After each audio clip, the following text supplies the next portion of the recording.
ready to rumble.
into the ring. Come on, come on, come on.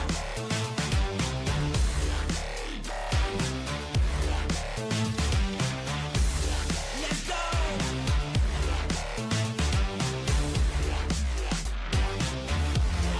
Step into the ring.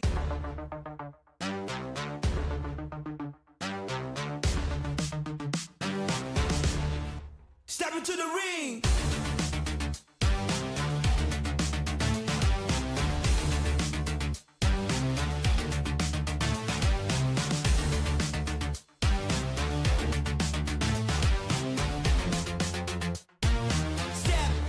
Step into the ring.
into the ring.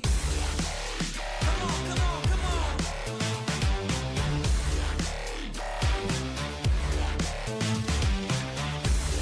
Let's go.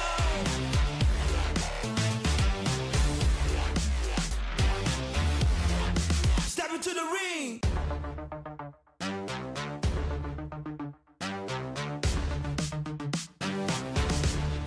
Step into the ring.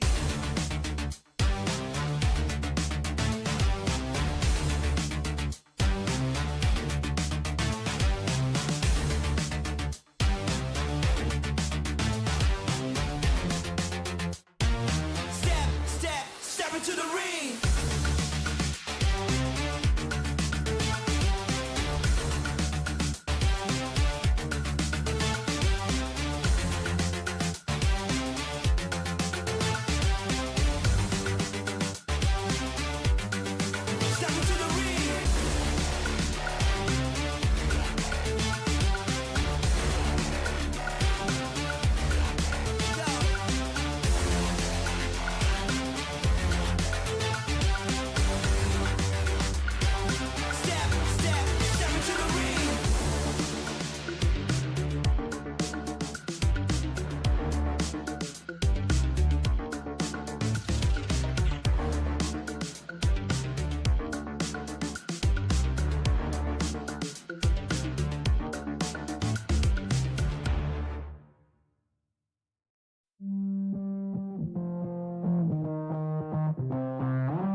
We are back for day number 2 of the Ruthless Regional Showdown, ladies and gentlemen. My name is Circa, together with my buddy for tonight, Mr. Kandra. How are you feeling today?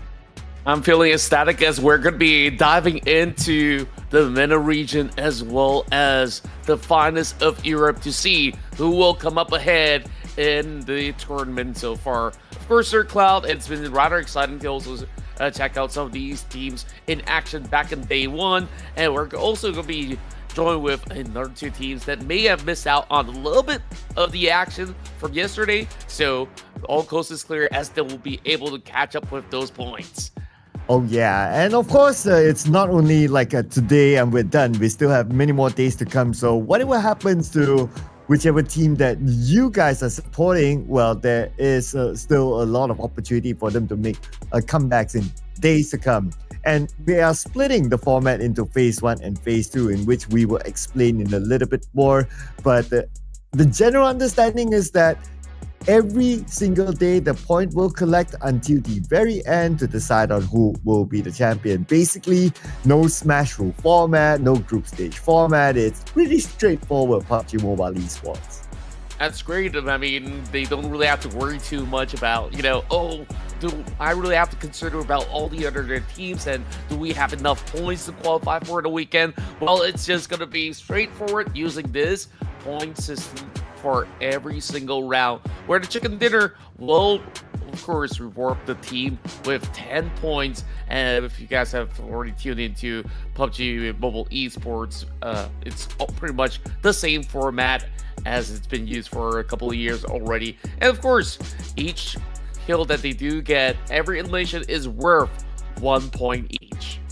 Oh yeah, pretty standard point system, ladies and gentlemen. The only maybe unusual point counting way, but actually it's still the same, it's going to be the Rondo match, just because there's this recall system. We will go through the maps later on, just to give you guys an idea in case it's your first time joining us for this season. And today will be the 3rd of November, is day number 2 of phase number 1. So as you can see here, it's divided into 2 phases, phase 1 and phase 2. Basically, phase 1 is this week. Phase 2 will be next week. And the champion will be determined by the points collected throughout the entire 2 phases. Now, we will feature 18 teams, and they will play 5 matches every single day in a single lobby format. Means that every team will be playing every single round that you see. That's right, and that being said, though, as much as it's 18 teams, I believe there's just about ample space in every respective map for them to drop. And you know what they always say, the more the merrier. Well, of course, these are our participating teams. We've seen some of them really thriving back in day 1, and we'll also want to see if they could also catch up for those who are having maybe not the best of stellar starts. So we'll have to stay tuned to what they really have to offer. I think teams like British Pro have done a decent job so far, being in the top 5, while GOAT is the one that's currently sitting at the top. Yes, and we have a bit of a change in case you followed from yesterday. PAPARA Supermassive is unable to join us, unfortunately, but their slot will be replaced by Regnum Karya Bra. So here are the teams and their respective players, as you can see on screen: BOARS Gaming, UF Esports, Kara Esports, as well as GEN.G. And so far, Kara Esports have not been doing too bad, but there is another even more consistent team that we will show to you guys on screen later. That is GOAT team. That is now the team to beat. That's right, they've managed to accumulate a total of 66 points thus far, and I do believe that teams such as IC will also have opportunities to keep up, whereas GEEKAY Esports have also been looking fantastic as well. Ragnarok, Safji, Triple S, Nirzet, Kevin as well as Berlin will once again try to prove if they could actually take that number 1 spot away. Well, we're also joined by R8 as well. I do hope that they do make some significant impact. And of course, not forgetting the stars from across MENA as well as Asia, where we've seen Alpha Gaming thrive even in many of all these tournaments. We'll have to see, though, if they can play catch-up, because they're sitting around with 29 points thus far. Yep, these are big names, no doubt, right? And I'm sure the fans would expect them to perform even better today. Well, we can say that yesterday was a introductory lobby for all the teams, but today they are probably going to go all in, since they have learned from how the teams play from yesterday. Now, we also have ETSH Esports, we have ARCred, we have Inner Circle, as well as Virtus Pro. Now, out of all these teams, of course, Inner Circle, they bring a lot of fans to the show. We see you out there. You guys are putting your support for Inner Circle. And for Inner Circle themselves, I'm sure today they can put in a way better performance to give you guys the best in entertainment. Yeah, I mean, so far under a brand new banner, but it's still pretty much a star-studded roster. We'll keep our eyes on Falcon Code later on when we move into those matches. Whereas right now, sitting at the top, GOAT team looking so good so far. We'll also be joined by MADBULLS as well, fielding Talika, Flip, Lemon, as well as Pusher. And that will make up our 18 teams in total. So I can't wait to actually get right into the action.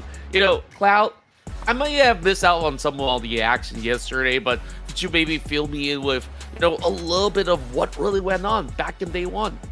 Yep, so day one, it was a introductory day, I must say, and we can see that teams are playing it fairly carefully. Yeah, we do have some small skirmishes at the very beginning, but after that, like, teams just play it very tactically. They don't take unnecessary fights. It almost feels like this is a pro league that we are looking at. I mean, it features all these pro teams, right? But they are still playing it like they are going for a Pro League championship. So that's something very interesting to observe based on day one. But whether that will change today here on day number 2, where they get a bit comfortable with the lobby from yesterday, and today they will start to be a little bit more spicy, I must say. Well, it's yet to see. Yeah, I really do hope that they do actually amp up a little bit of that pace, because we've seen it so far coming from the side of Team IC that they definitely are that aggressive bunch that really do love those kind of aggressive playstyles.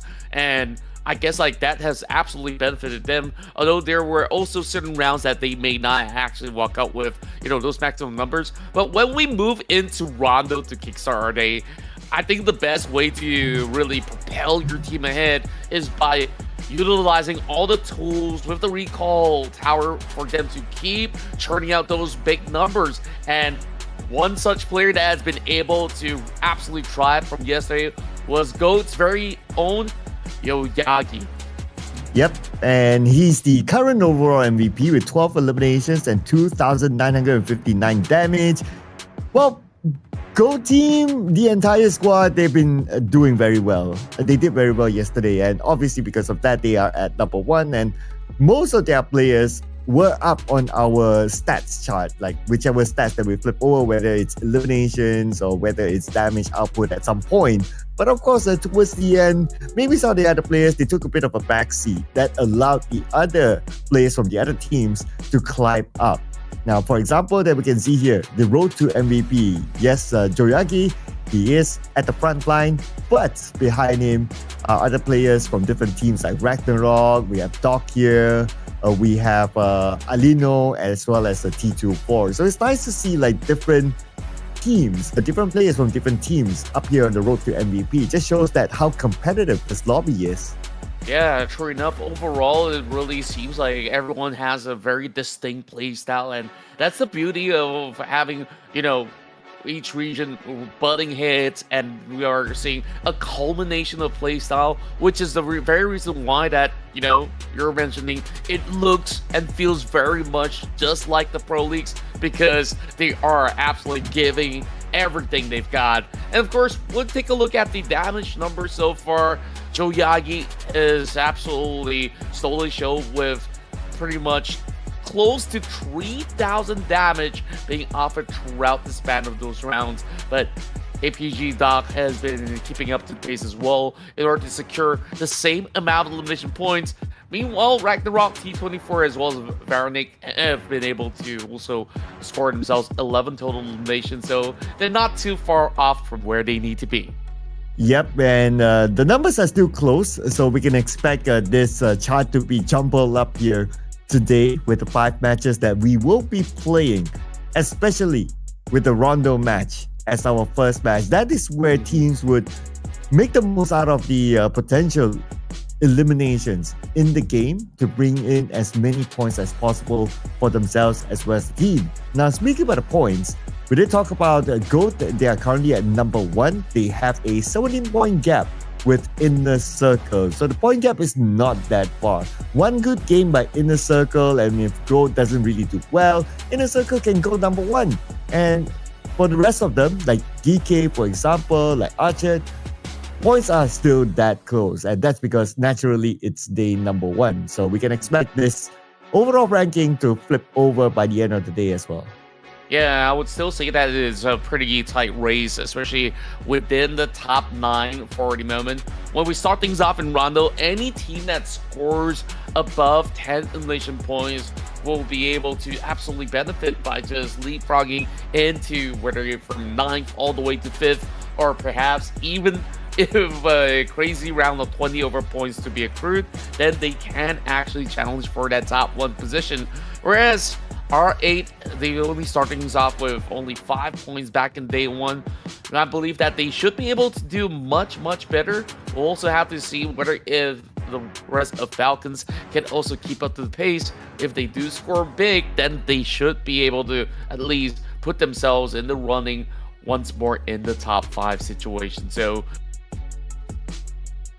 reading the course of how the rest of these bots are going to be operating. So pretty much they will be diving into those bots from yesterday and making certain adjustments. So we're about to kickstart our run. So Sir Cloud, I think it's about time we're going to be getting ourselves a little dose of chicken dinners. Yes, and so far no team has repeated their chicken dinner. Of course, to be fair, it's only day 1, right? Maybe today there might be a repeat or maybe not. But ideally, of course, is for us to see every team scores at least a chicken dinner. That will make the race kind of fun towards the end to crown the first ever champion of the Ruthless Regional Showdown for the MENA region. So it's something that I can't wait to see what's going to happen today and how it's going to unfold. But before we head on to the game, of course, in all Ruthless Hype Esports tournament tradition, Contra, we still have to do our prediction. And that will come right after us introducing the maps. 5 maps today, starting off with Rondo, followed by 2 ERANGELs, and we'll end the day in 2 Miramar. So, Contra, you got to be prepared with your prediction. Well, I definitely do have a couple of names in mind for the moment, but I'll let you pick first later on. But Rondo definitely will be super exciting to watch. I mean, a team like IC, they're super explosive. They'll probably have the mindset of farming big points by taking on teams early, hoping not to be fully wiped out though, because you need at least one player at least surviving for them to get those revives done. So I'm hoping to see more and more teams to also implement that. Whereas in some of the other regions, they kind of have certain teams to say, hey, you know what? We don't really need those revives. We just have to play standard and it should be pretty good to go. Well, now that we are pretty good to go for our prediction, I'm going to bring in, let's see here. Oof. Let's start off with GOAT team. Let's go.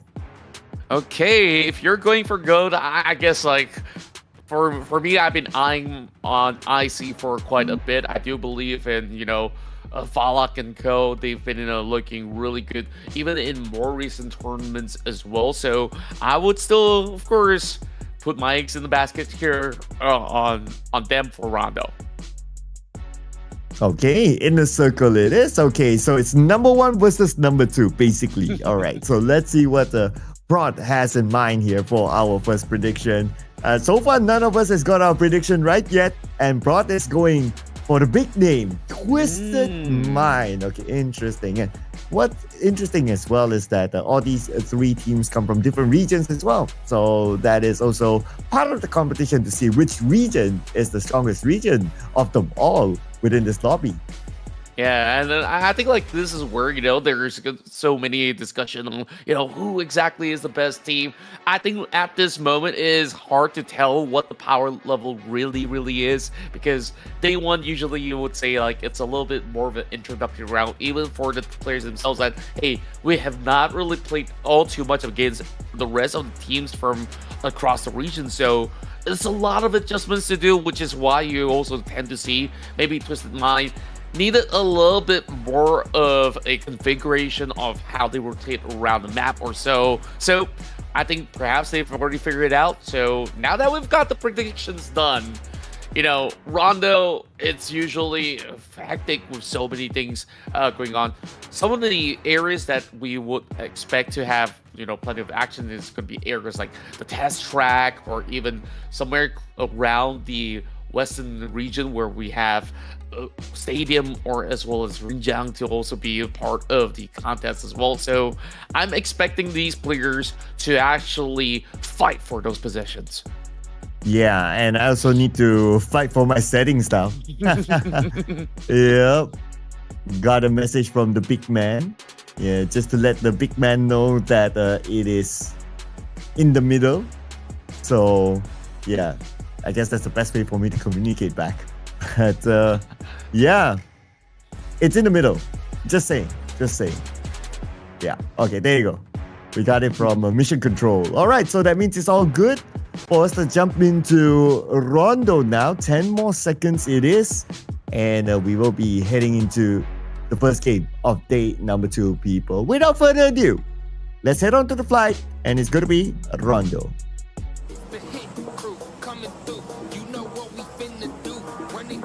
All right, as we kickstart our matches here in our Ruthless Regional Showdown, make sure you guys are subscribed to the channel as we offer you some of the very best action that you can ever witness in PUBG Mobile Esports.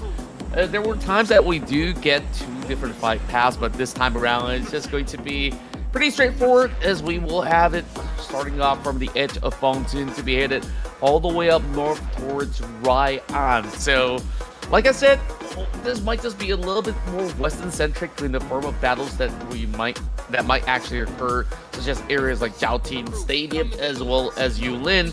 But we're already seeing a very early dive coming from the members of GEN.G as well as ARCred. We'll see where they'll lock horns by the corners of Longho.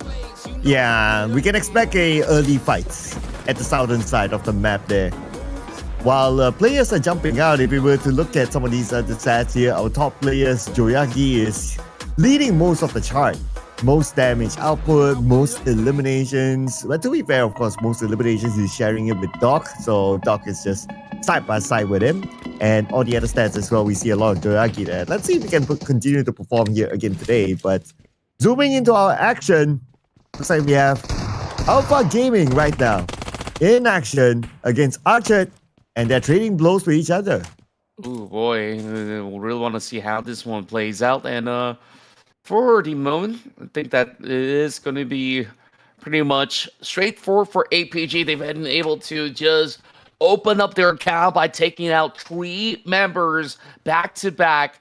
But I believe that there will be a grand reset that they'll be able to achieve by just going for the recall tower, since there is still 1 remaining member. So usually that's how it goes. You have 1 player set by the quarter to get those revives done, and they will get back in action in the jiffy. Now, Z-Wolf in action. What a hot players from the last PMGC. And he's able to get his target right in front of him. There's going to be Regnum Karya Esports securing another elimination point, make that 3-4 now for them. Very good start, but unfortunately can't say the same for Team Falcons. They have been eliminated at number 18. No elimination point for them. Oh boy, it seems like they had a very tough battle up against IC, and they're still Ulf Esports, who's currently neck-to-neck up against the rest of Virtus Pro. Almost got back into my usual call of our esports, but we're no longer in Southeast Asia. So we'll have Solas now trying to push right through 1 versus 2 in this situation, but not really quite finding the mark. He does have to reload his S12K to do a little bit more, but he's been able to bait them into a trap as his teammates have now arrived to the scene. And scoping down. It's Alino, but he's not able to get the knock. Unfortunately, countered back by Solas and immediately eliminated. However, Virtus Pro, they still have Malloy alive. So now he will be on the grand mission to bring back his teammates onto the battleground. Yeah, it's a little bit of a far stretch for him to get into the closest recall tower for the moment. But we'll see whether they will once again recommit. Once they drop down, they will be equipped with a JS9. But more often than not, you would see players wanting to at least get their hands onto maybe a DBS or a S12K when they go close proximity. As for Nuclear Zone, they hear a little bit of those noise coming over on the quarters where Virtus Pro was holding out. So they're absolutely plotting something in these areas. Over on the edge of Rinjang, as there is going to be the rest of ARCred now getting themselves resetted. Marv still needs to at least pick up a first aid kit to get himself back to 100%. Now, this is a really ruthless kind of circle where you start off on the west and now everybody has to journey into the northeastern corner of the map. Not too much of a problem for BOARS Esports though. I mean, they're already directly in the center, whereas Falcon Co from the side of IC, they're just going to be holding by the corners of Test Track, which is still within that first phase of the zone. So they'll be able to just play it out up against the side of REG. Both sides already acquiring plentiful points.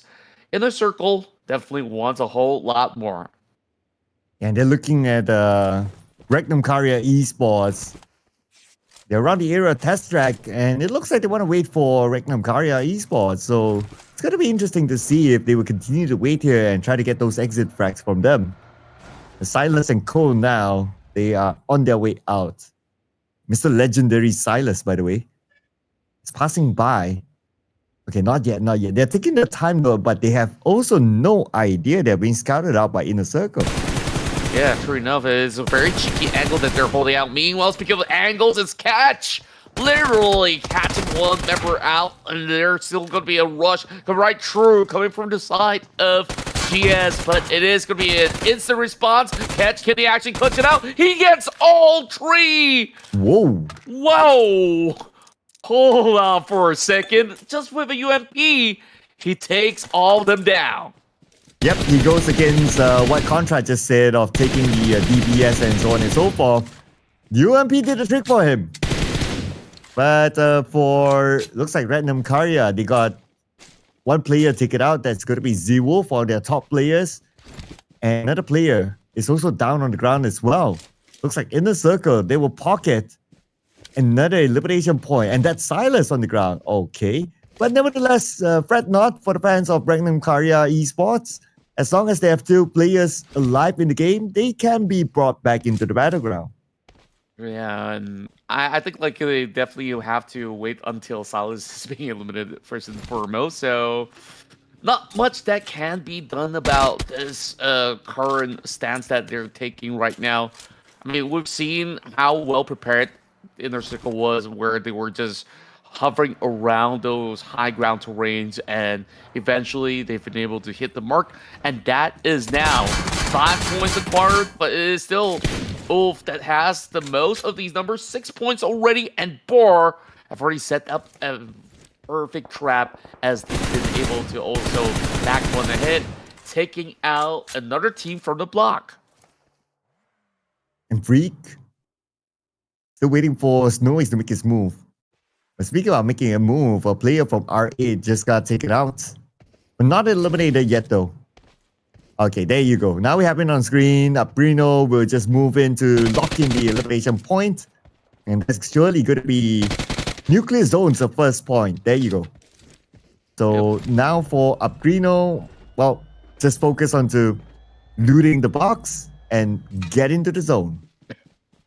it shouldn't be too problematic for the side of RA to be able to recall that one fallen member.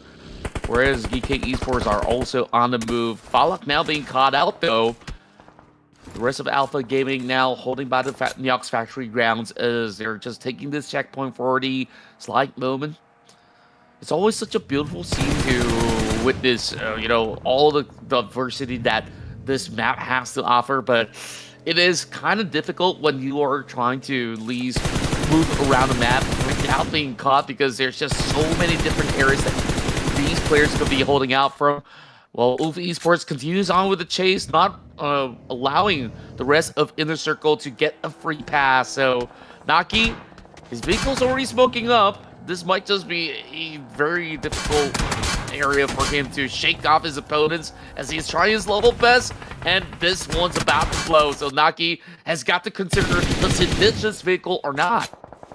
Okay, he's still taking that Bristol. Oh, okay, he decided to ditch that vehicle.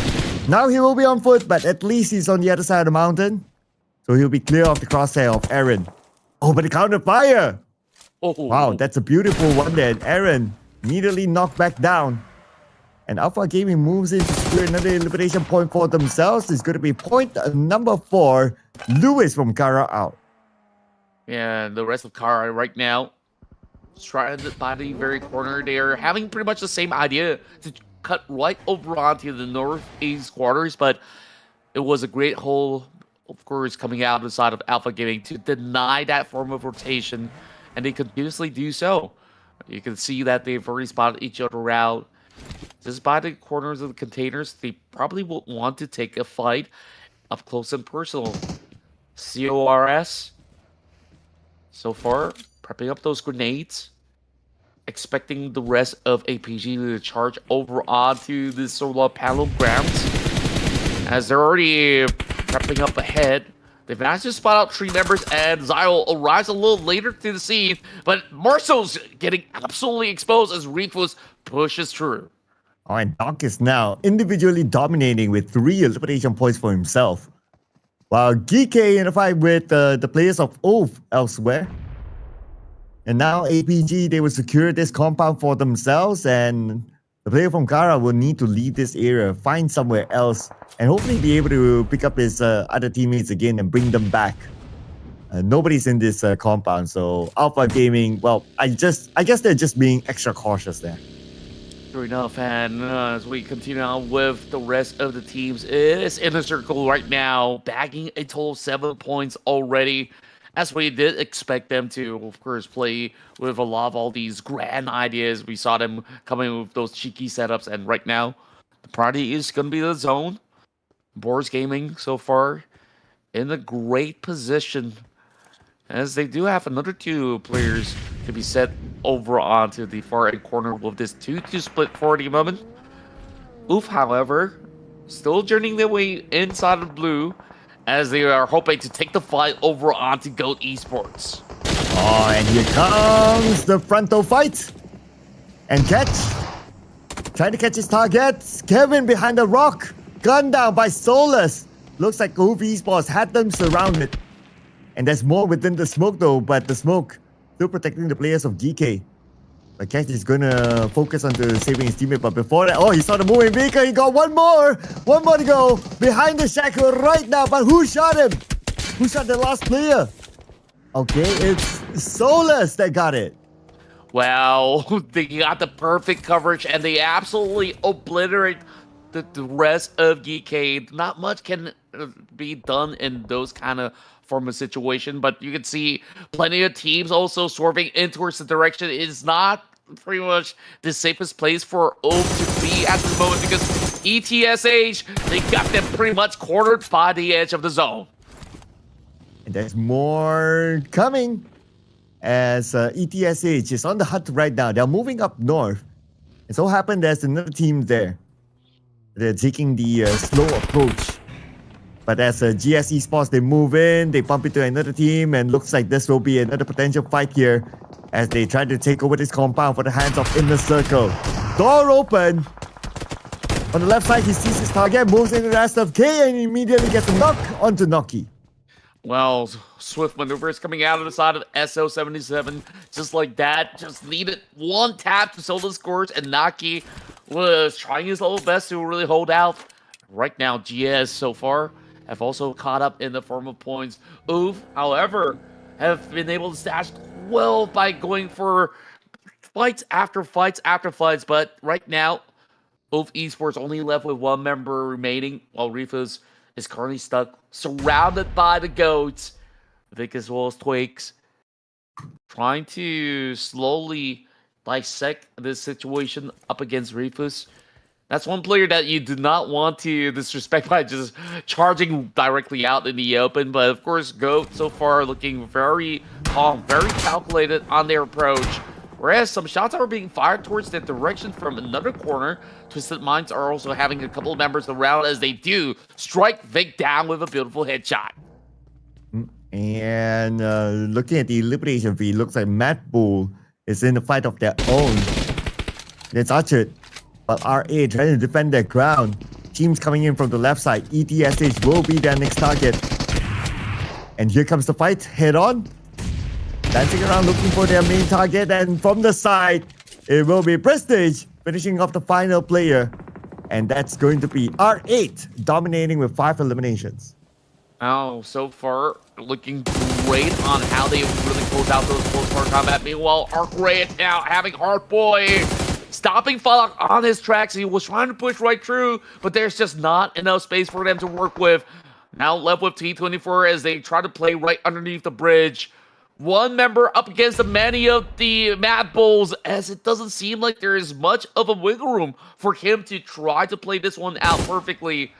T24 can still go in for the pickup as Naki is currently limping closest towards his direction.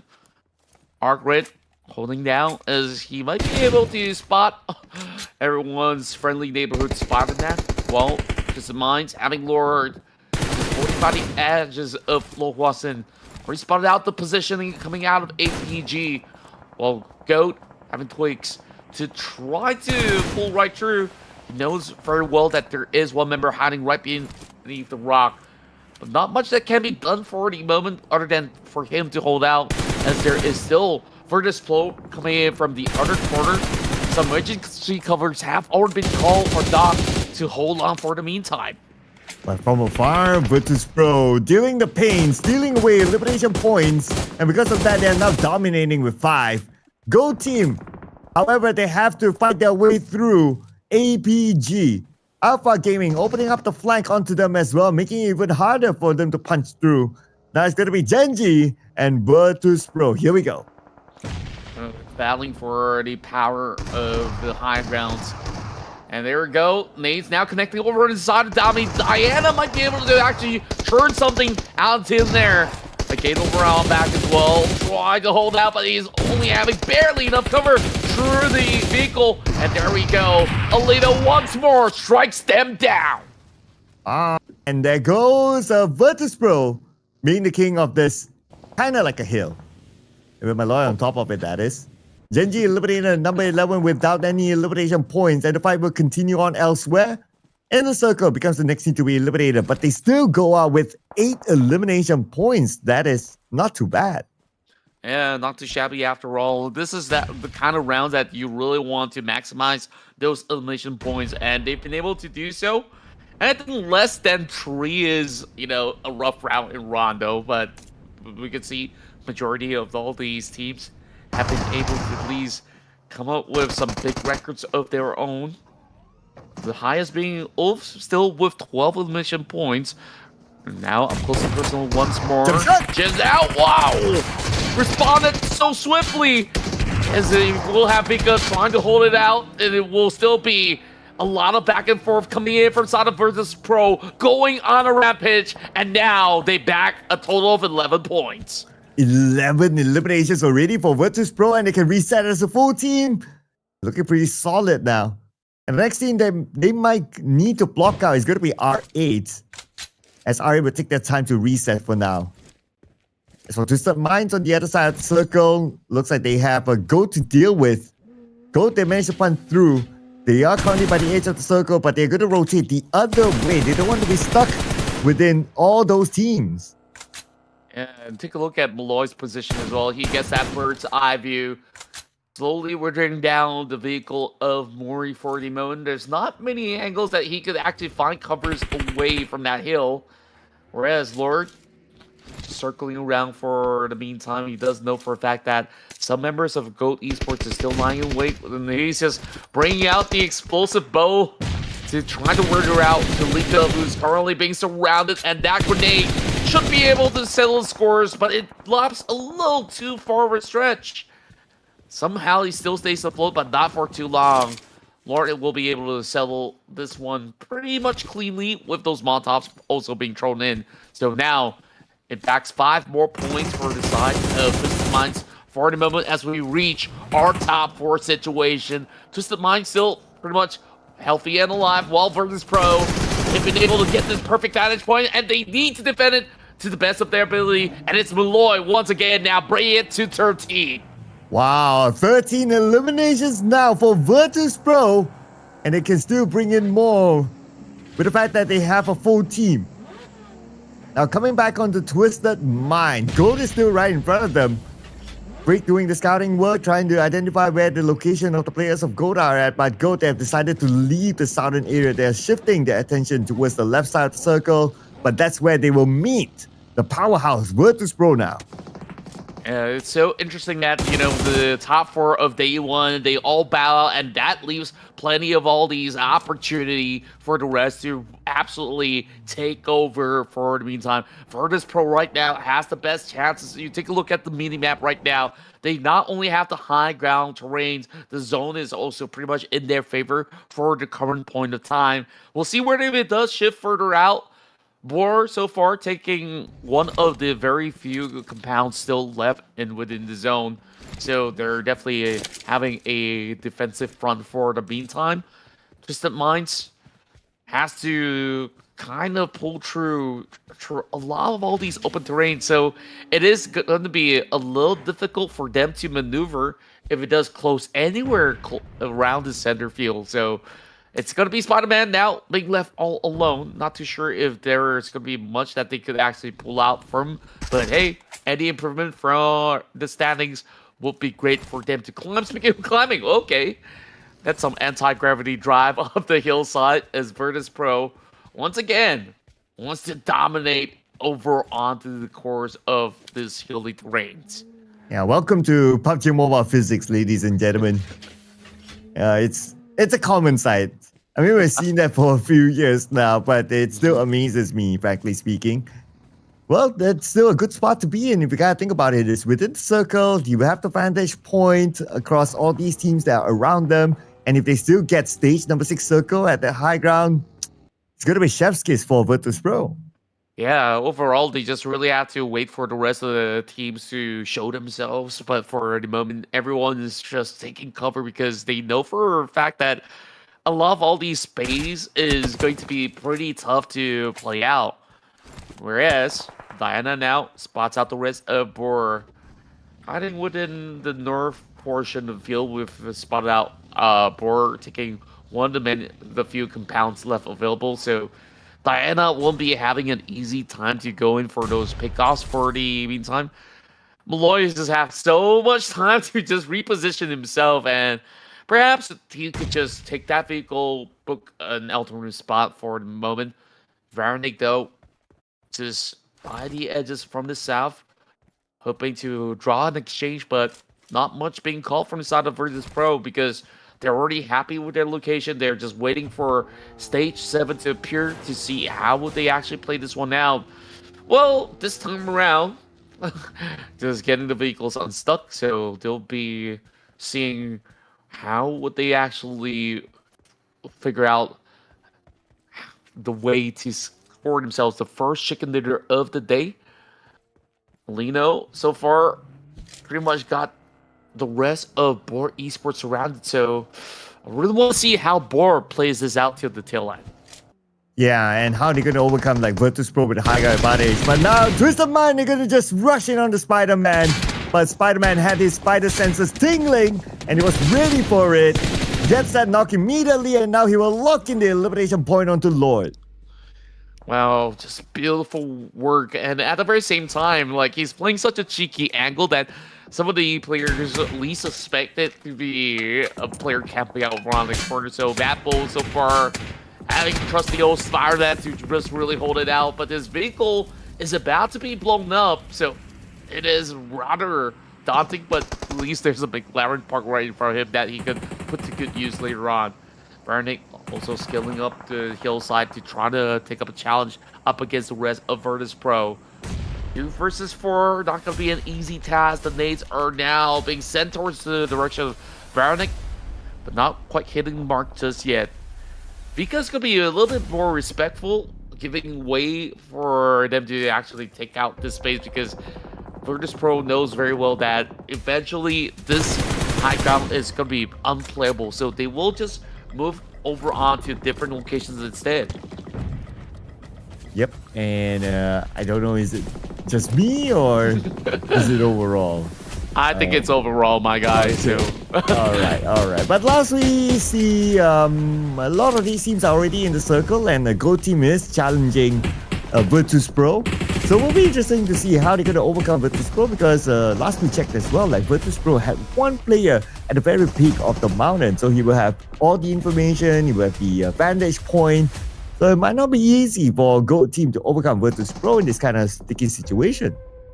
Not at all. And going back into ARCred, they're just hovering around the further end of the northeastern corner of the map. And that is going to be rather difficult to really go up against Virtus.pro, who's got those elevated grounds once more. Twisted Minds, though, playing it very, very cautiously. Only Freak as well as Wash left over onto the far end. Does have the smoke to cover up for the meantime. Whereas Diana goes in for the restock, found himself a crate. We'll see what he does stash up though. I mean, the P90 will be absolutely helpful to just secure themselves around. A very methodical top 4 that we're seeing coming here from the finalist view. As the rest of Go Esports definitely does have the firepower to match up against the rest of the field. But Virtus.pro right now is the one with the highest amount of points. So these teams are looking to beat VP to the punch. Zone now closest towards the direction of Twisted Minds. 2 players up against plenty of them. So I really want to see how does Freak hold out in this position. Oh, as Kraken is coming in and Freak takes a lot of damage and Kraken is being unleashed onto Freak. And now we hem down the rest of Twisted Mind. We need to win the fight against Go team before they're able to save their teammate. But Twix will be down. Same goes for Kraken as well. And looks like Go team, now they're falling apart. All their players taken out and they're quite far away from each other. Oh boy. Down but not out yet though. See that they're still limping up ahead. Wash considering to go in for a revive, but it's gonna be a little bit too late as Bat Boy closes the equation on them. And right now we're only left with 3 more teams. Twisted Mind still has Wash still intact. Thurn, however, knows that he's just around the corner. We'll be waiting for his opportunity.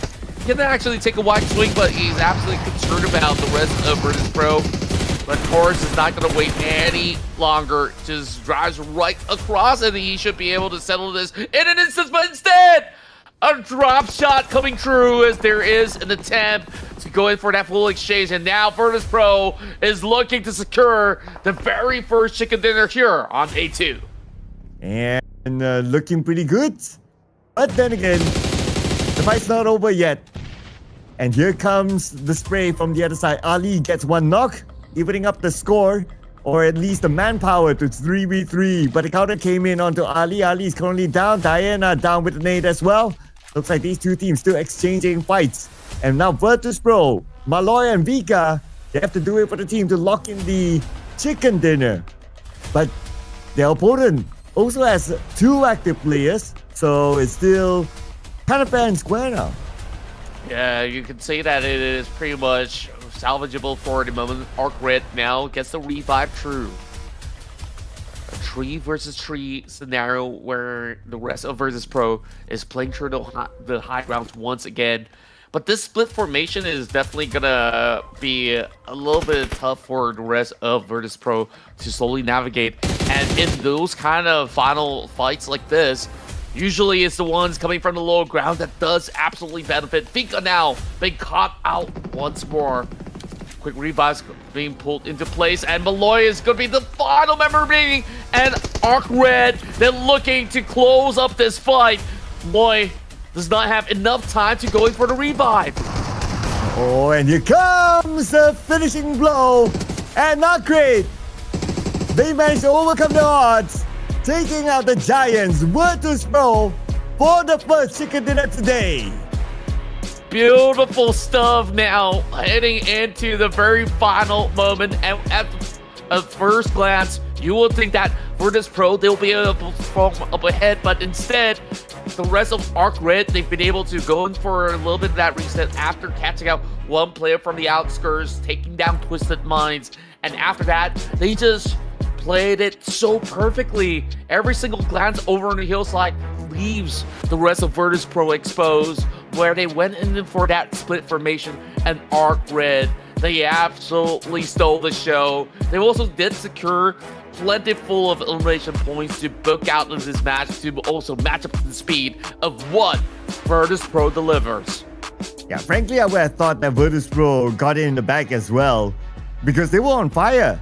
They got like what, 17 eliminations or something. Basically, it's a big number, and you would think that, oh, okay, these guys, they're on the roll right now. They're feeling it. They have that mood. But it was at the end, they denied away by ARCred. And congratulations to ARCred as well. This is their first chicken dinner for the season. So we have not got a repeat yet. And this is how stacked the lobby is at the moment. ARCred right now, of course, defying our predictions out there. I mean, we're never really good at predictions anyways, but ARCred so far looking super impressive, and it's such a fantastic run for them to kick off their day 2 action. So once we're settled with Rondo, we'll go back into our classic Erangels as well as Miramar later on. But with such a fantastic result, I think that they're absolutely having plenty of momentum to work out the upcoming matches. Oh yeah, this is well, at least a good start for ARCred. But for this tournament that we're having here, it's a marathon. It's not a sprint. So they must be able to keep up the pace for not only phase 1, but also phase 2. Now, before we go on to more of the point stats that we'll be waiting for later, these are the teams to watch here. ARCred with the chicken dinner, and then we have obviously Virtus Pro, second place, but they brought in a lot of eliminations together with them. And then we have Twisted Minds as well as Oath. Now, out of all these teams, what interests me is the fact that Oath is in the top 4, but they only have a full squad time of 10 minutes, 21 seconds. Yeah, they were very explosive in the early span of round. They were just going fights after fights after fights, where they stashed about, what, 12 points within less than 10 minutes. So definitely that was just super impressive. And then when we take a look at the hit-to-hit record, damage output is bested by Virtus Pro, but in the form of the final circle, we've definitely seen that ARCred definitely played it out perfectly, having just about enough cover. And of course, knockouts almost close enough. Virtus Pro has been able to best it by only 1 point. And Vika was absolutely taking everybody down in that past round with a total of 1,096 damage throughout the round of Rondo. Wow, 9 eliminations just by himself? It's only 1 shot away from 10. My goodness. I believe this is the highest individual elimination number that we have seen so far. But of course, to be fair, it's only like 2 days. But 9 as an individual is definitely up there. And of course, what kind of helped him is also the fact that we played inside Rondo with the whole recall feature and all that. Now, besides Vika, we also have other players here that have shown a great performance, including the other 2 players from ARCred as well, Bad Boy as well as Hard Boy with 6 eliminations each. And we also have IQ here from Inner Circle with 7 eliminations by himself. So he is here among the other players from ARCred that scored the chicken dinner. Yeah, I definitely think that Inner Circle, they have all these grand early game ideas out there. They did manage to achieve decent positioning as well to close off this round, but it doesn't seem like they've been able to farm those big numbers towards the tail end, where Virtus Pro, ARCred, Twisted Minds, they were the big victors of this round. And you did mention of Esports, you know, they didn't manage to get any phone placements, but those 12 points definitely came in very handy. At least we're seeing a vast majority of all these teams securing plentiful points, despite Nuclear Zone, Car Esports, ETSH, GEEKAY to also maybe at least reap 1 point. The rest will still have to try to keep up to the pace of all the action. We've got a total of 98 total eliminations here. A whopping number for the likes of many, but this is Rondo after all, because we got all these recall towers that allows them to keep fighting in the span of the early match. So we'll have to get used to all these big charts on what we're seeing here. Yeah, it's the Rondo effect, right? And that will only be for Rondo. When we come back next into ERANGEL, then it's going to be all normality, ladies and gentlemen. Now we have an update here on our overall rankings. ARCred, after scoring, it's their second chicken dinner, by the way. They scored one yesterday. I almost forgot about that. Now with 2 chicken dinners on the board, they are at second place right now, and they are right behind Gold Team by 11 points. So the gap is not that big. Followed by Virtus Pro with a 23-point haul. They're at number 3 right now with 61 points. They're only 15 points behind the top team, so it's still catchable. Flipping over to page number 2, well, for GEN.G yesterday, they didn't play. So to be fair to them, it's their first round. They're getting started in the lobby. They're still warming up. Fair enough, and I believe that there's still a lot for GEN.G to figure things out.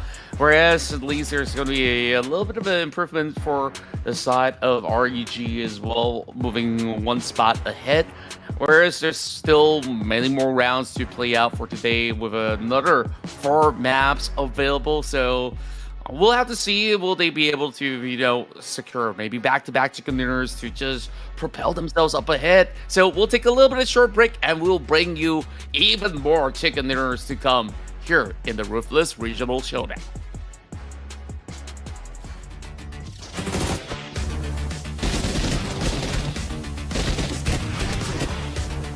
Step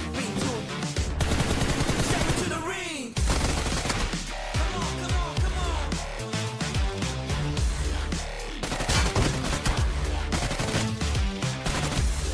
Let's go.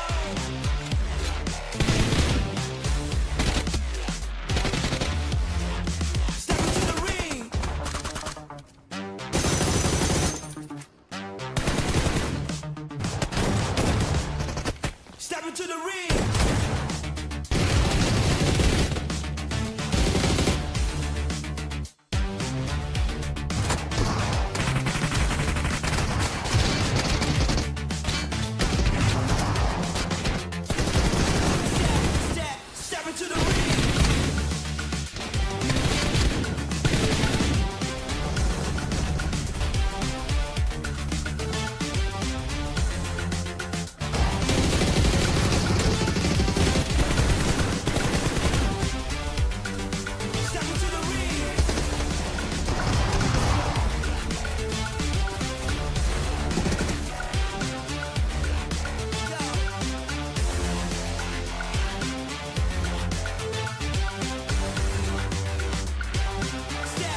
Welcome back from the break as you're tuning in to the Ruthless Regional Showdown. And what an epic fight that was back in Rondo, as we saw both ARCred as well as VP go head-to-head, with ARCred now securing themselves their second chicken dinner as they're going to propel up ahead through the standings. SirCloud, we're now moving back into our classic old wrangle for 2 rounds in a row.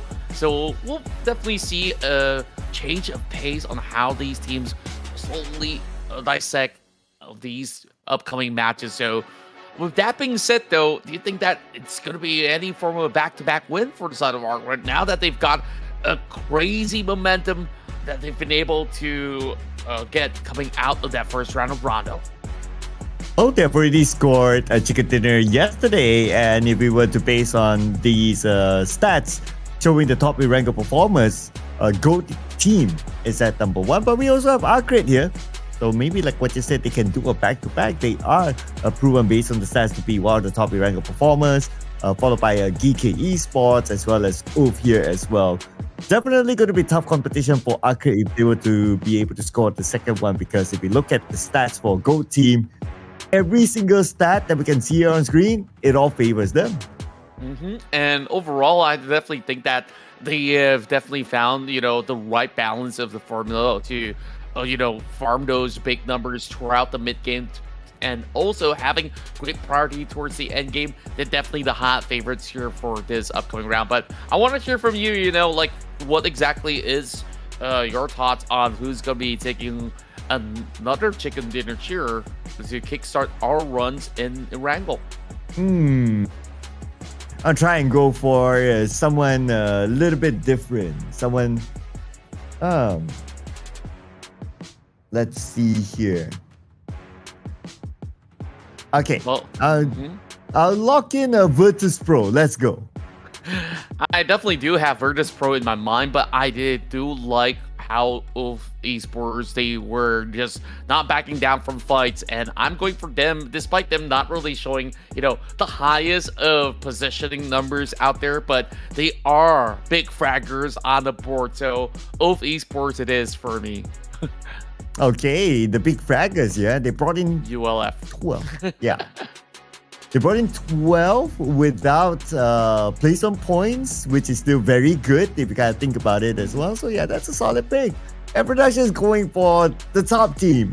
The team that is being favored by all the stats that we can think of. The best performing ERANGEL team, of course, GOAT team.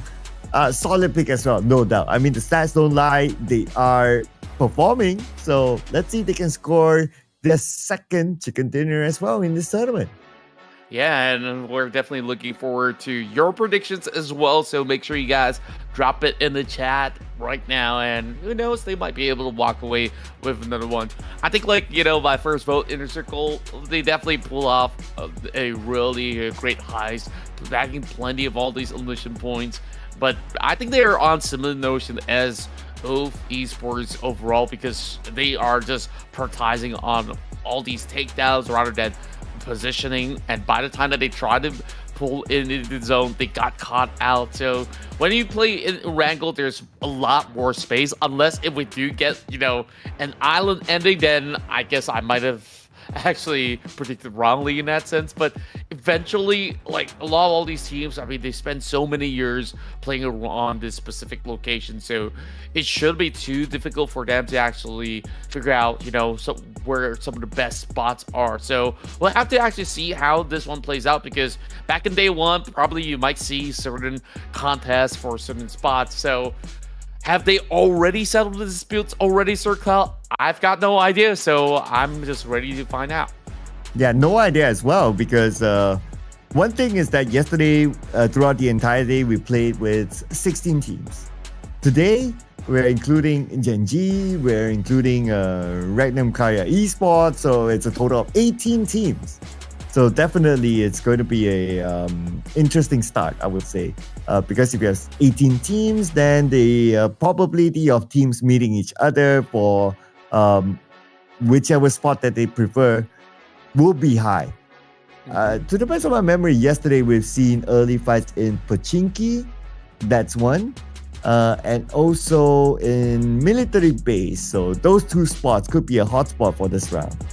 Yeah, that's rather interesting. Is we usually don't get to see too much of those kind of commitments coming into military base, but of course, if it's going to be an island ending, you really gotta fight for those spots once more. So we'll have to see if the hot drops will once again fall true, as we will now get ourselves jet set and ready for game 2 of day 2. But this is going to be match 7 out of the first phase of the regional showdown. So this time around, we're going to be having this flight path coming in from the far western corner of the map to be headed directly into the northeastern corners of GEN.G. So plenty of areas to play out. I do believe that a lot of all these teams will be looking towards the central zones in cities like Rozhok or even Pochinki. So that fight might still commence once more in the middle portion of the map. Yeah, with this kind of flight path especially. So there's a high chance that we'll see fights in the middle portion of the map at the very beginning. We'll keep an eye on that one. I noticed that a lot of teams also heading towards the northern side around the area of Jogopol. We have at least 3 overlapping teams. Now, whether they go all the way up to Sarki and they split themselves up, we need to wait and see. But as of now, it does look like there's a probability we might see a fight in perhaps North Jogopol. Yeah, very likely not. You will see some of all these teams to be at least holding out in those kind of locations, and there's just plenty of all these apartments for them to loot from. So I won't be far too surprised to see maybe even potentially 3 teams to be moving towards that direction. ETSH, however, won't be contested in South Saturday. That's great news for them. Meanwhile, Snap Pollyanna might just be flocked with a number of crowd. We'll have to keep our eyes on that for the meantime.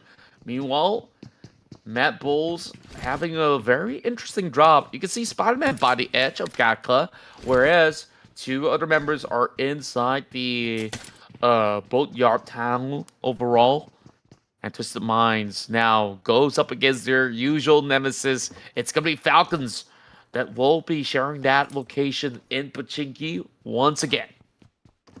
Yep, the early fight, like what we kind of expected before this round started. But who will come out on top between Falcons and Twisted Minds? Now, Falcon, they ended the campaign in Rondo very early. They were the first team to be eliminated, so 0 points for Falcons. This has to be a comeback round for them. But looks like the elimination fee will start off somewhere else. And it's going to be Amir with the first blood onto Arthur. Oh, Hori starting off strong out there. Just now, backstab for first point as they've been wrapping around the edges, trying to fight for that vehicle. They've been able to actually get their hands on it. So just 1 casualty for the moment. Won't be expecting too much of a bloodbath unless Falcons as well as Twisted Minds want to have a go at it. GS now relocates while we have majority of the western corner of Pochinki fielded by the members of Falcons playing the center. And they're also having a flank setup coming with Swifty, just sneakily approaching from the southern corner. So Twisted Minds, they have to be absolutely careful on where they turn towards. And any further they go, they should be able to hear some movements coming out of Red Docks. And there we go, Swifty now.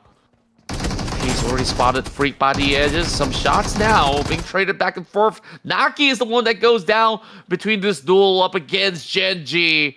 And they're not going to let them off all too easily. IQ now to try to take charge. Don't think they spotted him out yet, so this might work in the favor of IQ. But GEN.G, they're pushing it. But they don't seem to have an idea where IQ is like, oh, okay, they found him. And they came for Dami. And IQ will be eliminated. That leaves in the circle with only 2 players left.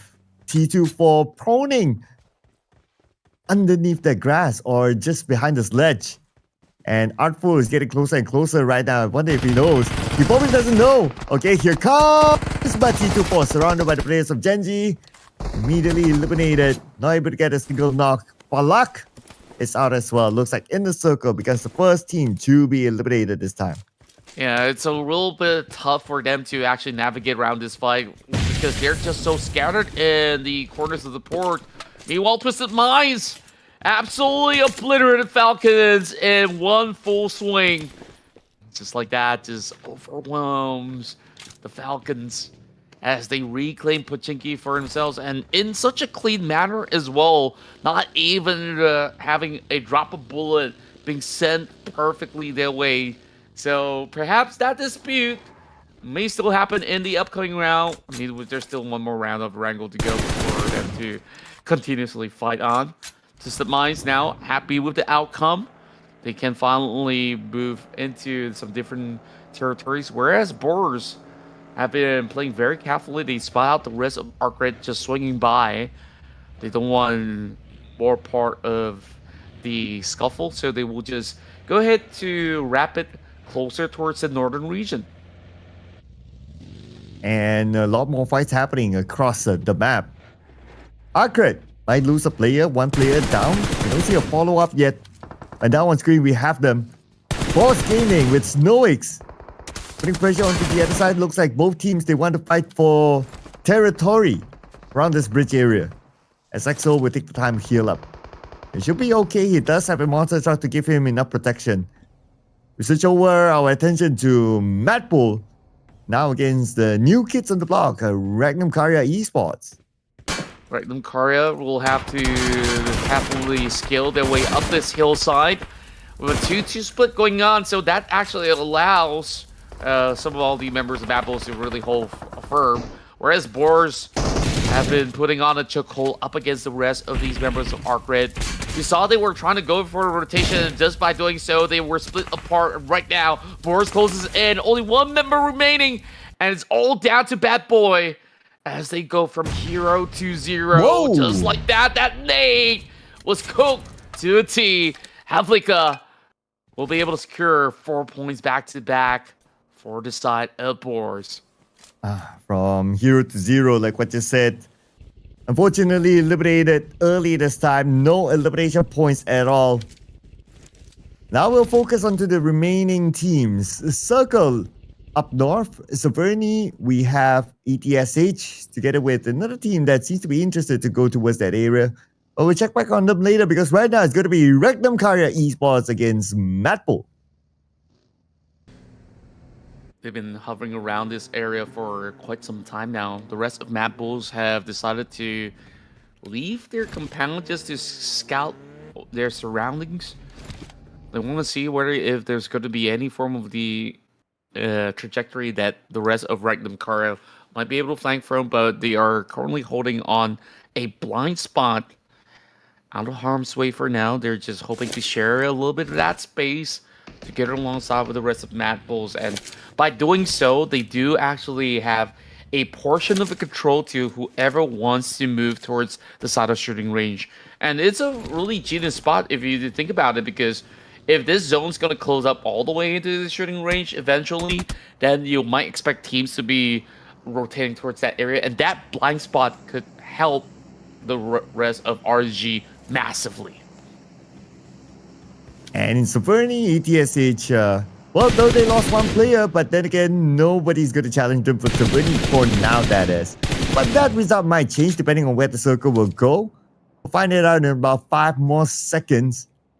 A lot of teams now heading towards the northern side anyway, giving them early access into Severny if the circle goes there.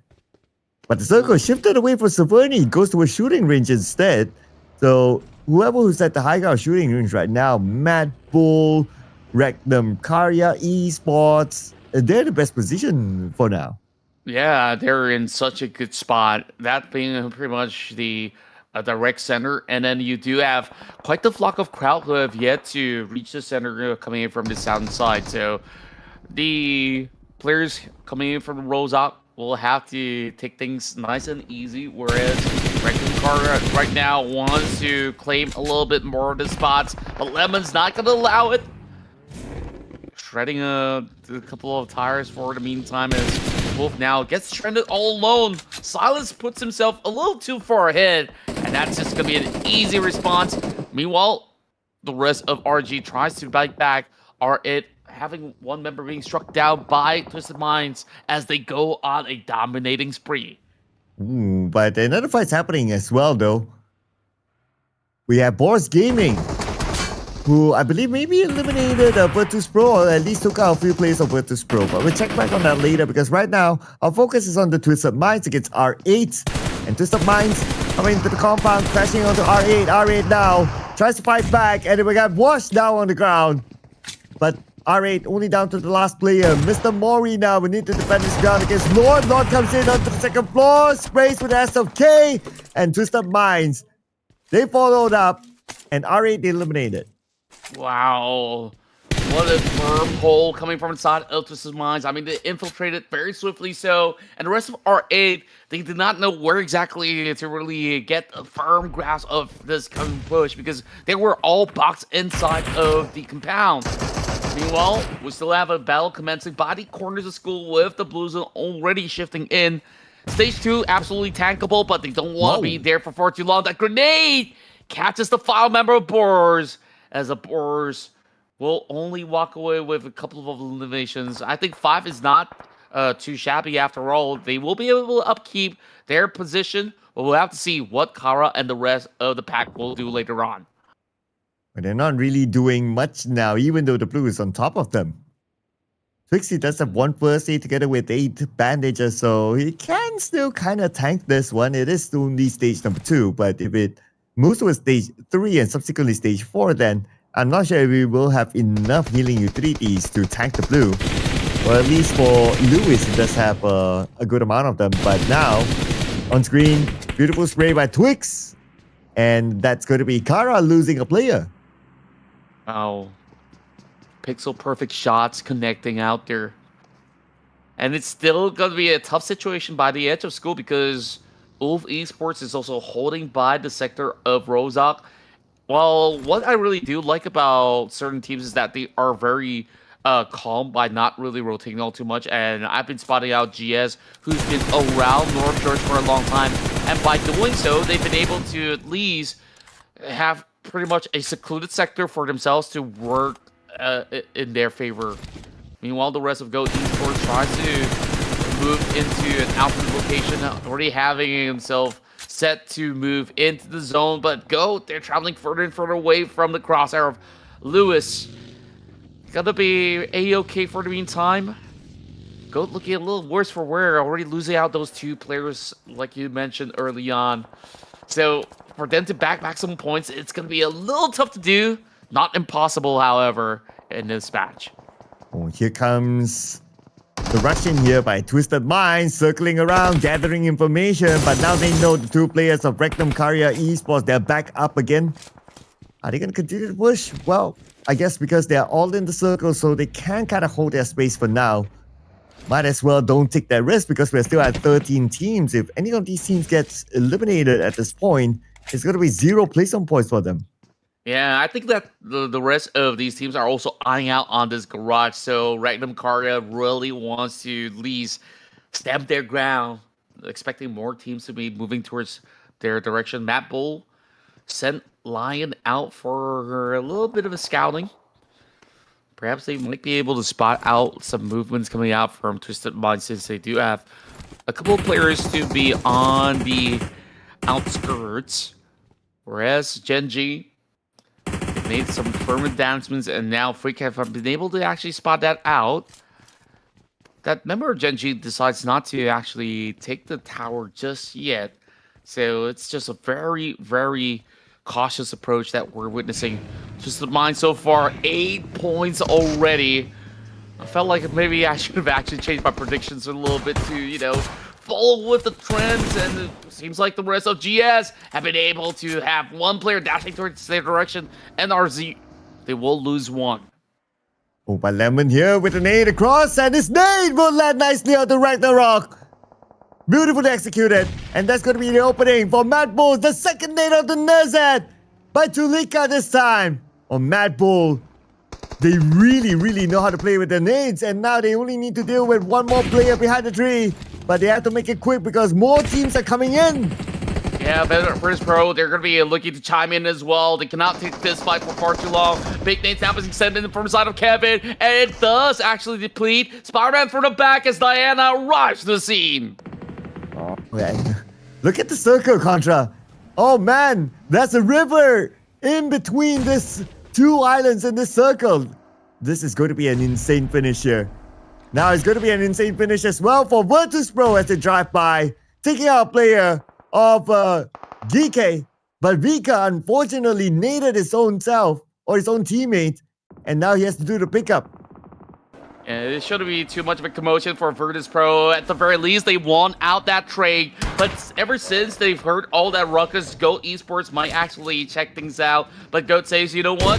We gotta start prioritizing that zone. Meanwhile, MADBULLS are making a dash right into the bridges to take on this fight, to continue on the assault up against GEEKAY. And they will settle the scores, going in for that dominating spree. 5 points secured for MADBULLS. Look at this, that small island. Okay, that small island is still in the circle, but it doesn't mean that the circle will go there because we still have a couple of more stages to go. But look at this circle, it's so tight. Teams will need to fight for territory. We can expect more fights to happen. On the elimination feed, APG will lose a player, leaving them with only 3. And now we have OV Esports right now with Joel right in front of him, but Joel not going to show himself that easy. It's a very, very daunting task to be playing around, even beneath the bridges. It is a great idea for them to play defensively once they are around that south side. Meanwhile, over the northern portion of the map, they're going to have to battle for whatever space that's being left as well. Fajita now strikes down Amir on the from the side of GS. Both Esports still making a dash for it. Nuclear zone, however, trying to for edge. Earlier being scouted out by the rest of GEN.G as they were going back and forth. The rest of Nuclear Zone gotta really fight for that space because you can take a look over on the north point. There's GS Esports holding them back, so they're just sandwiched in between and they are not in the clear just yet. So Nuclear Zone, they're forced to take this fight. Now the push goes through and Esso bring back down to 50%, but he's got them all pretty much surrounded by the bottom edge of the area. And then Fajita looking to push right across. He does go. Trading 1 for 1, but Krona has been able to at least bring it all the way back. There's still fear coming right across, so Jafar is looking to actually close up this fight. He just needs to actually land one tap with his shotgun shells right across. So who's it going to be in this 1 versus 1? There's still another member of GS not being spotted out just yet. So Krona, he's got to be so careful on this situation. Jafar managed to heal up again, so now Jafar can take that shot. That was enough for Jafar to counter back. Heal just in time, but can he heal again in time? Oh no. Wait, is this still in the game? Okay, I guess he managed to heal.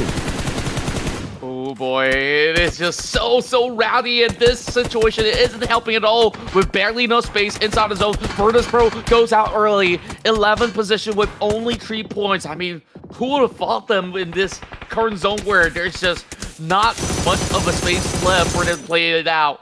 And once more, it is Twisted Minds as well as REG that does secure the best spots possible. The only 2 compound that is being left to play in the end of the zone. So we'll have to see what does the rest of the pack actually make out of the situation. He spots out Twigs. Can he actually land a blow? He's waiting for the right moment to call. Oh, it's such a clear shot now. Lemon is really taking his time. He's not in a hurry. He wants to make the shot happen. 3-4 times. Scope spray.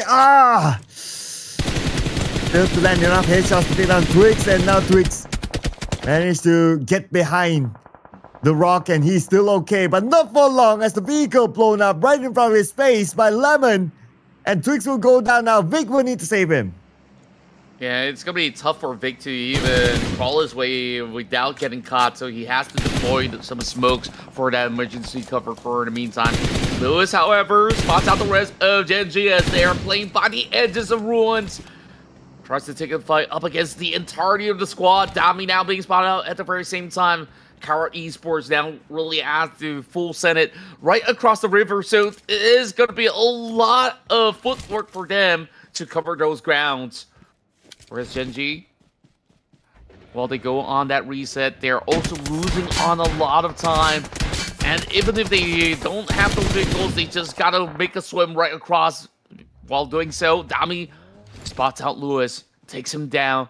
Gen.G finally secures those 5 points in the bag.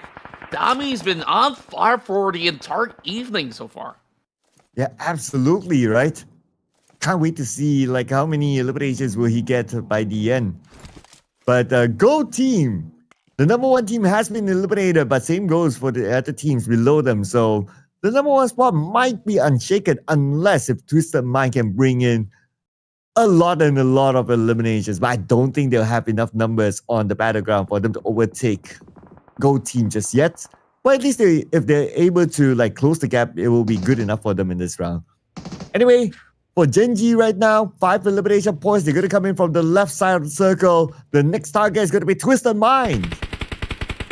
Twisted Mind's just playing very defensively. That's going to be a very tough one to crack. Meanwhile, 1 member spotted out, and it's going to be Ulf that will send out the Lions instead. So the journey goes on. 7 more teams remaining.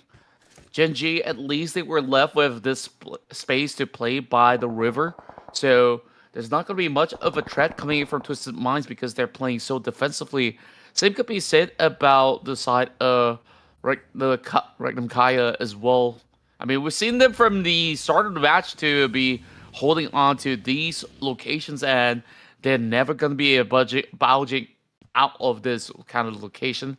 I'm starting to lose track of how I move my tongue as well. Don't mind me for a little bit. Regnum Kaya has only got so little angles to work with. That's the problem about playing inside of this garage. And with those limited angles, they need to do their absolute best to defend their ground. So we'll see whether if Ulf or MADBULLS will be pushing into those quarters.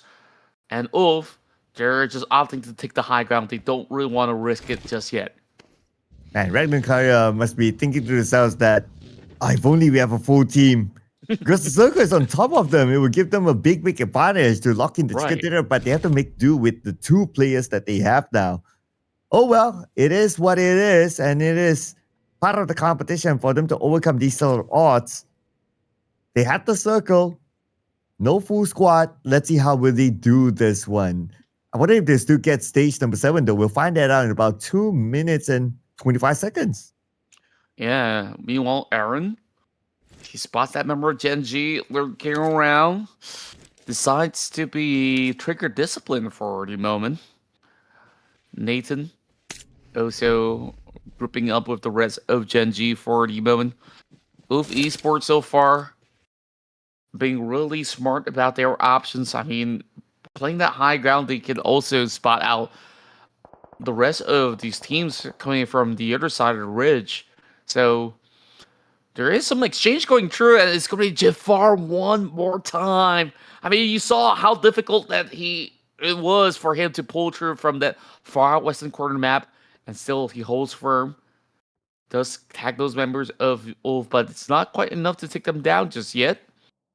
These 6 teams, they got plenty of time to work with. 1 minute and a half before that zone closes through. And wow, just within a split second, Artful gets the tag.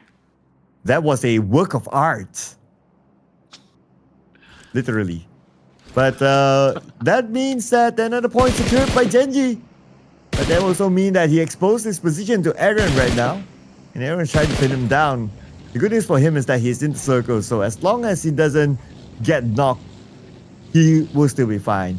But stage 7 will be upon us soon in about 1 more minute. So I wonder how he's going to get out of that sticky situation with the fact that his position is now compromised. Yeah, it is rather difficult for the rest of Gen.G, but so long as they play by the riverbank, it's pretty much a-okay for them to be able to hold out for the meantime. I mean, REG isn't exactly a threat at the current point in time. The only concern they do have is up against Twisted Minds, who's super stacked up. I mean, they've already gotten so many elimination points on top of this. With esports, they just gotta really check out the best time to really strike. They spotted out those members of Regnum Karya already. It's just that it's a tough one to really flush the position of the garage. Whereas MADBULLS, they've been very silent throughout the span of the moment. Yeah, they've been keeping it chill since they only have 2 players. So it's natural for them to play a bit more passive. But they can't right now because the circle shrank only towards 2 teams, Twisted Minds and Regnum Karya Esports. Now, this is the time where we can expect teams who want to take over either this garage or the compound that's being held by Twisted Minds. So that means that these 2 teams, they need to be prepared on their own side for incoming teams onto them. And we can see GEN.G still scouting out the best entry point onto where Twisted Minds is at. But it's not going to be that easy though, because there's a lot of open space in front of them that Twisted Minds can shoot them down before they're even able to reach the compound. Yeah, you also have to consider that there are MADBULLS holding over on to the far south. So if GEN.G really wants to rush, they might even be caught up by MADBULLS first and foremost before even reaching towards Twisted Minds. If GEN.G does have any form of grenades left, they should be able to at least crack this case open. But I felt like their resources have been depleted for the slight bit because they have a couple of engagement by the far corner of Ruins early on. And speaking of grenades, that's one being sent out from the side of Twisted Minds. And now it's a call for push as ULF goes in to charge towards Regnum Karya Esports. Ooh, and so far so good. Playing as a duo, they're able to defend their garage. And unfortunately for their opponent, only left with 1 player. It's going to be really difficult right now. While at the same time, Oof eliminated. Okay, 6 elimination points at double 5. But now here comes GEN.G. They're creating their smoke bridge and they're trying to infiltrate the building where Twisted Mind is at. Yeah, it's going to be a little bit of a back and forth exchanges. Those grenades does tack over onto again as well as Artful. And it's a perfect one lobbed towards the side of Lord that does open up that space, and the rest of GEN.G now feeling confident with the push, but they're putting up a defensive bait, and it counts as 2! A perfect read from Twisted Minds, and now they put them on a den. Oh, beautifully executed. 1 more to go on the other side, and they will get him. And that is Twisted Minds. Defended their ground against GEN.G. We switch over now to Regnum Karya Esports with MADBULLS coming in. Playing as a duo, we have Lemon here cooking up his nade. Trying to find the best angle possible against the fighter player of Regnum Karya Esports, Loxy, and the nade will be sent across. And that's a 3-pointer there. Regnum Karya Esports eliminated. That was pixel perfect. Like you said, perfect trajectory, perfect calculations, but now the odds stack up against them. 3 players versus 2. Twisted Minds, they've been holding out from that far corner of the box compound. Now, all that's left to do is to single out those targets. Only 2 from the side of MADBULLS, but they've been playing it to a perfection. If there's going to be any vehicles for Twisted Minds to swiftly cut their way across, it will be absolutely helpful for them to close off this match. But for now, Lemon now gets to draw in a little bit of that space as he pulls back over onto the far south once more. YDO, we'll have to see if he's going to be able to at least deplete any form of vision coming in from the side of MADBULLS. Toka is going to be on the front line of engagement, so perhaps he might be able to spot the movements of the rest of Twisted Minds. And look at the circle. It favors the garage where MADBULLS that not pressures on the Twisted Minds. The duo for MADBULLS will need to do it to lock in this chicken dinner. And if they do, it's going to be their second chicken dinner. They scored one yesterday inside RONDO. Now they want to try to dominate ERANGEL. But Twisted Minds, they do have 3 players. They managed to get into the circle at least. Now their next mission is to try to breach through. They're creating the smoke bridge. And this is where MADBULLS will need to be prepared. MADBULLS so far having such a great composure throughout the span of the round, and Overall, Twisted Minds are slowly losing a little bit of that priority of space. And now that they expended so many of their smiths, they're running low on resources. Ward down, spotted out. Toka have been peppering him throughout the entire span of the fight. And right now, dancing in the middle, there's just no space left whatsoever. MADBULLS looks to eventually close this one out, but they have yet to spot up Freak. And now he's got to clutch this situation. Oh, and you mentioned about clutch. And looks like MADBULLS was the one to clutch it at the very end to lock in the chicken dinner. Chicken dinner number 2 for MADBULLS. And that's also a perfect tenor for them to close out that round. The call to play it safe, play it slowly and steadily have worked out perfectly for MADBULLS as they saw the fight broke out between Ulf as well as Rectum Car Esports, and they know that it was perfect time for them to also get involved in that fight. And once they've settled that, you saw how they slowly dissected it up against Twisted Minds to secure this big W by the end of ERANGEL. And MADBULLS, they had to win the fight against Rectum Car Esports before coming in here into the final stage, final circle, and finally locking in the chicken dinner for themselves. So that fight was crucial for them, and they won that one nicely with a beautiful nade at the very end of that fight against the Rectum Carrier Esports for them to take over the garage area. So great work by MADBULLS. They showed skill, grit, and also style in this chicken dinner. Indeed, they did. And overall, I think like Toka have definitely held such a key position in that fight as well by just getting some cover out of that vehicle. And I would also say that Twisted Minds, they have ideas of their own. You saw Lord was trying to open up that space, but it was kind of difficult for him to be able to gain an advantage through those angles that he's working from that far corner. But Lemon as well as Tuka, they really brought it all the way to the tail end, and it was just fantastic to watch. Yep, and good numbers as well by MADBULLS. We gotta think about it. Pretty healthy. Now, how much will this bring them up into the overall charts? That's something for us to read out later on when our officials tabulate the scores for our top teams to watch. Interesting enough, none of the overall rankings top teams are here in our teams to watch it. So this shows how tough this lobby is. Like, it feels like anybody can be the number 1 by the end of the tournament. Truly, I mean, overall, I think like Twisted Minds, they have been having 2 fantastic rounds back to back. They will be able to catch up now that they secure a second spot. But GEN.G, you know, they were alongside with Rectum Karya. They were diving into the fray for this evening, and now that they secure top 3 and top 4 respectively, I think that they definitely will be giving everybody else a run for the money. That being said though, now we go head to head as the damage numbers were immense coming out of Twisted Minds with a total 2.2k being offered throughout. And of course, they were involved in so many numbers of those fights. Naturally, they will have more knockouts at the very same time. And the one that had the best game this round is the representatives of Twisted Mind. For you those okay, too many letters there blended together. Okay, maybe I want to give a try there, Contra. Ados? Is that how we actually pronounce it?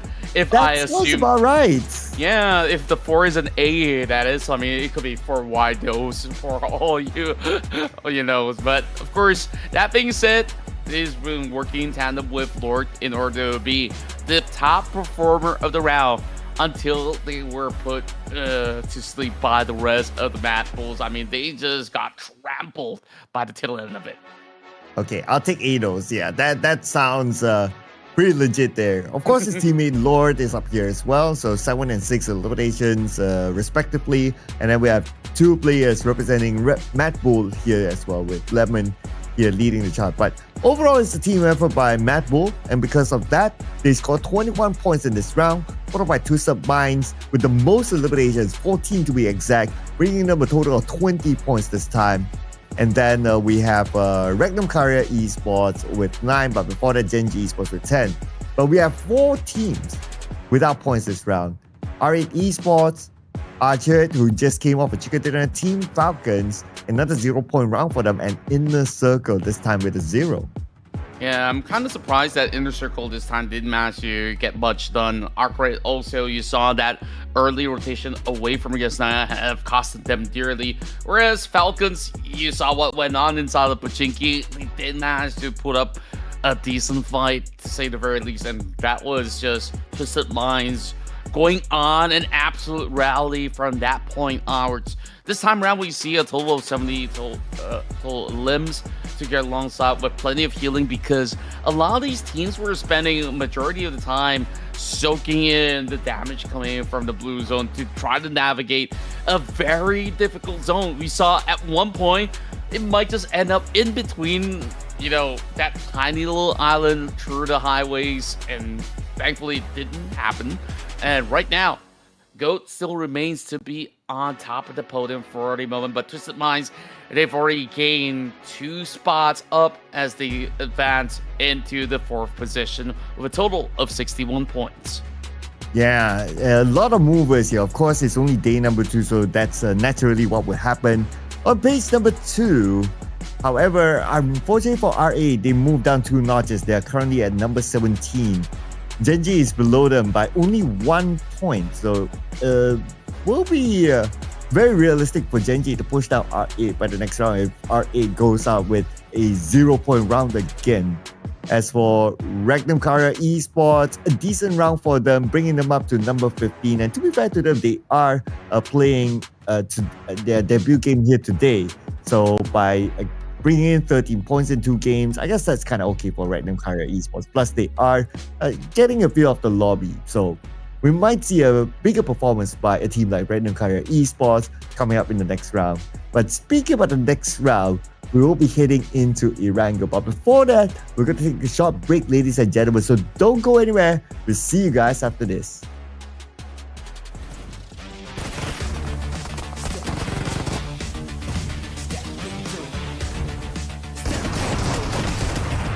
Step into the ring. Come on, come on, come on.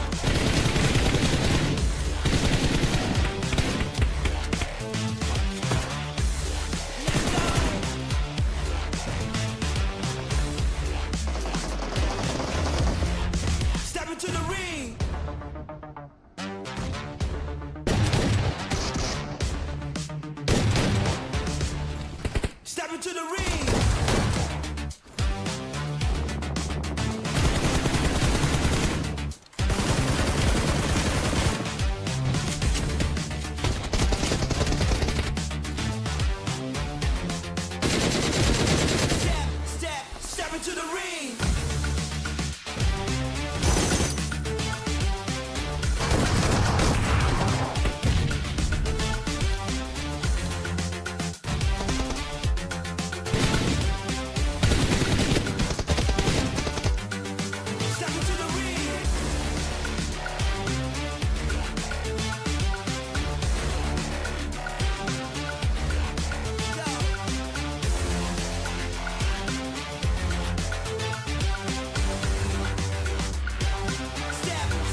We're down with 2 games, and MADBULLS just came off a chicken dinner. But the fight in ERANGEL is not over yet. We have one more ERANGEL to go.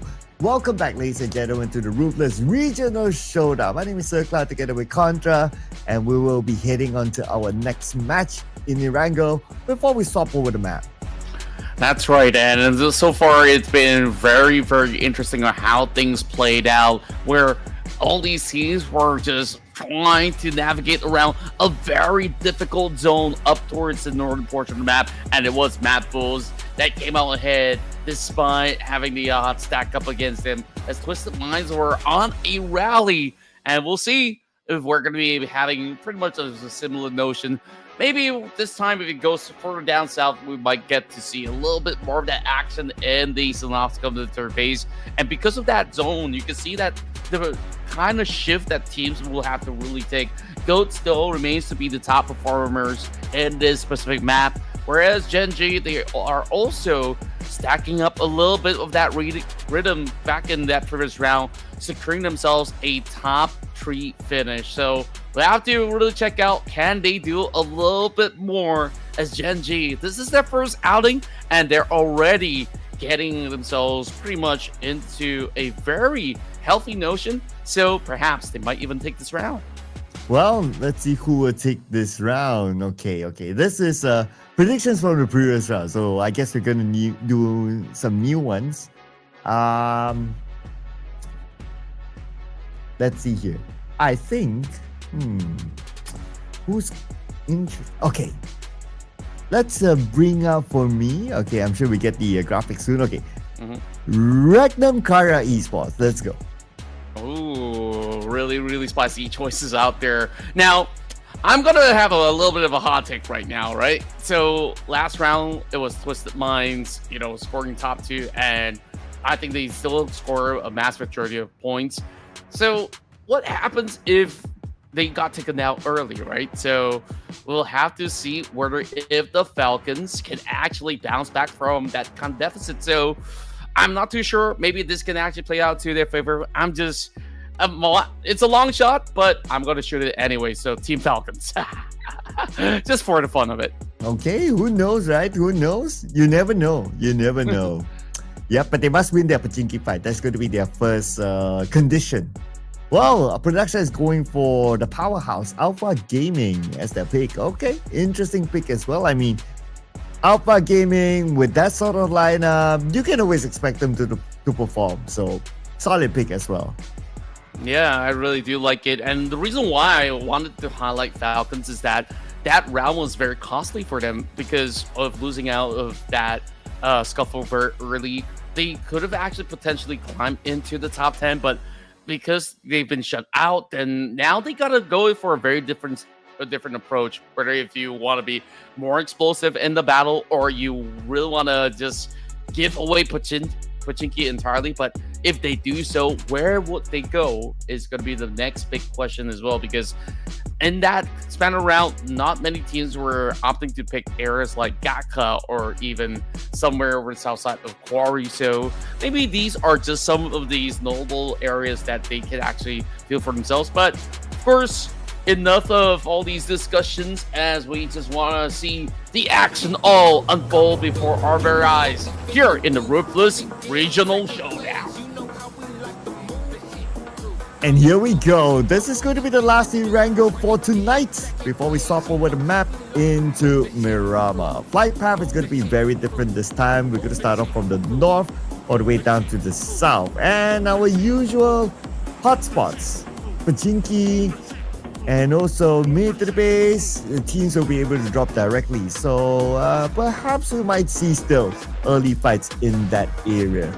Now, while we're waiting for the players to drop, looking over at some of the top stats here, looks like the players of ARCred, they're starting to take over our top stats. Yeah, I think they've shown to be really formidable fighters, and in the early battle round, they're already actively searching for those elimination points. So pretty much going to be the similar stats that they will be taking into this final map of ERANGEL for tonight. And now that we don't really have that journey into the far stretch of the West, so if teams are looking for alternative drops, we're very likely to see teams moving into areas like Milta Power, Lipaka, and also Milta Farm. These are just ample of options for them to really book it out. And now that we do get the access into North Norway as well as Moscow base, we're already seeing some action. As you mentioned, ARCred, they've been really showing up. They are once more assigned into another battle of their own. This time, Rud, the first one to be knocked down as they take on Ulf Esports. Well, they have to show up again inside of school. So far, so good with the first elimination for themselves, and they're able to pick up their teammate. So they will be back as a full team. While for Earth, they're quite scattered around the area of school with one player inside the school apartment. And that's going to be Solus. And ARCred, they know that he's at one of these buildings. But in the fight of Pachinki, we have Twisted Minds and Team Falcons. And Team Falcons, they might lose Swifty. Oh boy. Slowly bleeding out. He's just holding him hostage for now. Lord just needs to pull off this very cheeky angle and X. He's just understanding for the fact that those angles are going to be very dangerous, so he's going to take his sweet time for now, but that eventually causes his own demise as he enters through the front gate. Now, the tides have turned. Twisted Minds, they lose one. Okay. Wash tries to fight back. And here comes the final player of Team Falcons. Eliminated. Well, at least Team Falcons, they scored one elimination point, but still, they need to do a lot better in the Miramar match later. Not doing so good for my Copium prediction, though. But overall, Alpha Gaming, prediction of production, having it perfectly read there by Zyle. As he's hiding from the crates as Ruthless now goes for the push. 2 knocks so far being claimed on this current 2v2 scuffle. He does land that instant pop of the sun. Not really actually too much, but Ruthless gets caught out. Very deep angles held there by the player of GS, and now it's only down to Top. Can Top find the ones to actually cost that? And now down to that 1v1 duel between him as well as Esso. Oh man, this is production's prediction here. Alpha Gaming, he has to pull off a big clutch with Top now down to only 20% of health. And he's being charged in. A bit of a standoff here, but surely his opponent knows that he hit that shot, and the second shot is all he needs to finish off Top. Alpha Gaming becomes the second team to be eliminated. I just love how GS just knows how to play it in such a steady form. You saw like he was just holding down the angles, forcing Ruthless to try to Top to actually try to pull something in return, but he's running out of bullets and he could not afford to really have that area to hold up because he was just a sitting duck if he just allows GS to push through eventually. So that was just beautifully executed from the side of GS. Now they get to go in for the pickup, having a few more players still intact at the very least. But it definitely was a huge dent of a blow caused by the side of APG. And unfortunately, they walk with nothing in return. Yeah, 0-point round for them. And with the fact that GS won that one, so they are really close right now in overtaking Alpha Gaming in the overall charts, just a few points behind them. As for the other areas, so far it's quite harmonious, I would say. But this circle is definitely not a harmonious circle. Last we checked, the circle had like this river in between. It almost feels like the same circle like before. It's just that this time it's on the Jogopu side. Now on screen, from the prediction of the both of you, now it's mine. Regnum Karya Esports. But will this fight happen? Doesn't seem like it's going to be the case. Doesn't seem so. I mean, it's a very difficult area to flush out Regnum Karya Esports, so BOARS will have to wait for a little while longer, perhaps catch them off of rotation if they were to reposition once again. It is pretty much a similar kind of rotation that BOARS Gaming actually pulled out back in the previous round as well. So they're very well familiar on how to handle these kind of situations. And ever since that they've crashed out somewhere throughout the midfield, I felt like they would play a little bit more cautiously as compared to what they've shown as part of this by taking on some of the members out of ARCred, the last I recall. And now Inner Circle has another chance. Last round, they walk away with no points whatsoever. They absolutely can do so much better than that. And now that with them getting that firm access through the Fair Pure, they can just go ahead, scatter around over onto the swamp areas on the far western plains, and they should be able to get their hands onto Georgia Pole later on. So we'll have to see if they really want to once again assign themselves into battle, because the last time round they were fighting inside Fair Pure and they just got absolutely corralled by the other team. So in their circle, they just take it slowly, one step at a time for our final map of Erangel. Yeah, I guess they needed to find a mojo again. Before the last round, they were in the podium spot and they had a decent chance of overtaking a Gold team, but because the last round they went out 0, so obviously they weren't able to take over a Gold team. So now it's more of them trying to find back their mojo. If they want to take this round a little bit more chill, try to get back their focus, it's absolutely fine for them. But for Gen.G, can't take it slow now. It's time for them to move into the circle from Fairy Pier. We don't see any other team that could potentially challenge them. Maybe except in the circle who's waiting at this high ground just above Fairy Pier. Gen.G, they have really shown that they've been able to handle some of all the tough situations in the late game. Now to get there is going to be a different kind of equation that they will have to solve, though. Still plenty of time for these teams to figure things out at the very least. As for Inner Circle, they're only taking small little chip damages coming in from the blue zone for the meantime. They're not the only one so far, because if we take a look at the mini map right now, GEEKAY, GS, as well as Nuclear, they're coming in from the far territories, and they will have to make that wide wrap.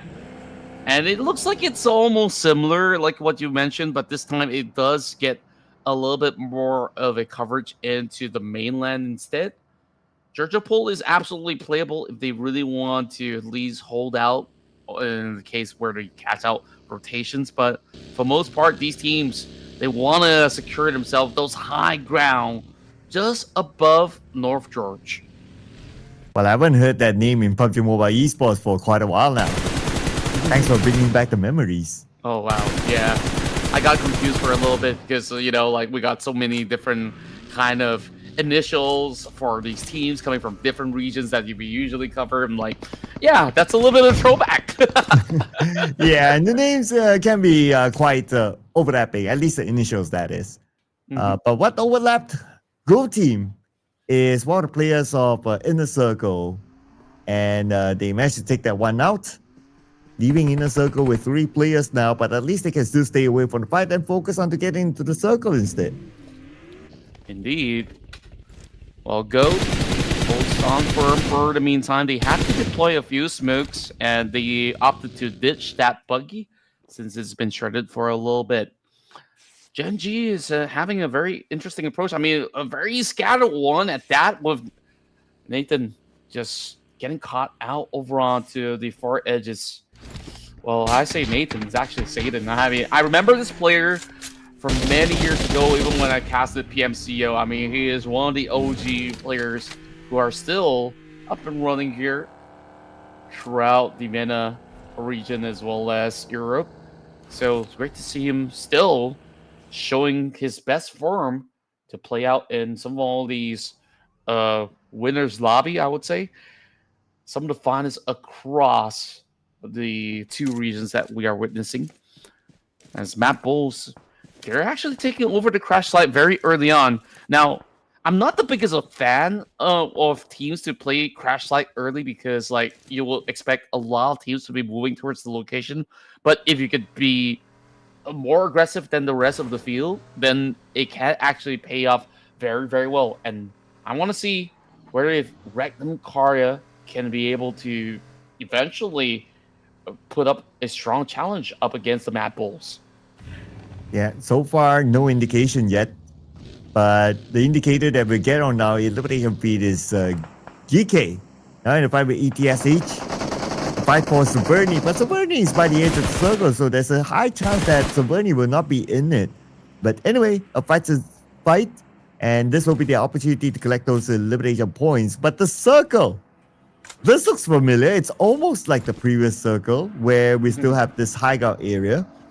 Just this time it's slightly up north, where we already have like a good amount of teams already in it. Yeah, I think that these teams are having a little bit of deja vu. Well, of course, this allows them another chance to be able to score huge now that there's something familiar. It's not ultra foreign of experience. GEEKAY now goes on a push, spots out those members of ETSH. A little bit of a distance created from the side of Baby, but he is dangerously low as he tries to scour around for any form of meds inside of 70 for the moment. Ragnarok now going deep into the city to try to spot out more of these ETSH members as Kevin gives chase, and he finally gets a great vantage point for him to look for that pickoff. The shred not quite enough. He has to go in for the reload eventually as that scar does not really fully hit the mark, but it definitely was BOARS to be able to capitalize with Havlicka just getting himself that perfect opportunity with them being preoccupied on that approach. And the fight will continue on though. BOARS Gaming now playing almost the gatekeeping role against these players. But while all this is happening, Doki got taken out by the zone. Looks like in the circle, at least one of the players spent too much time on the outside.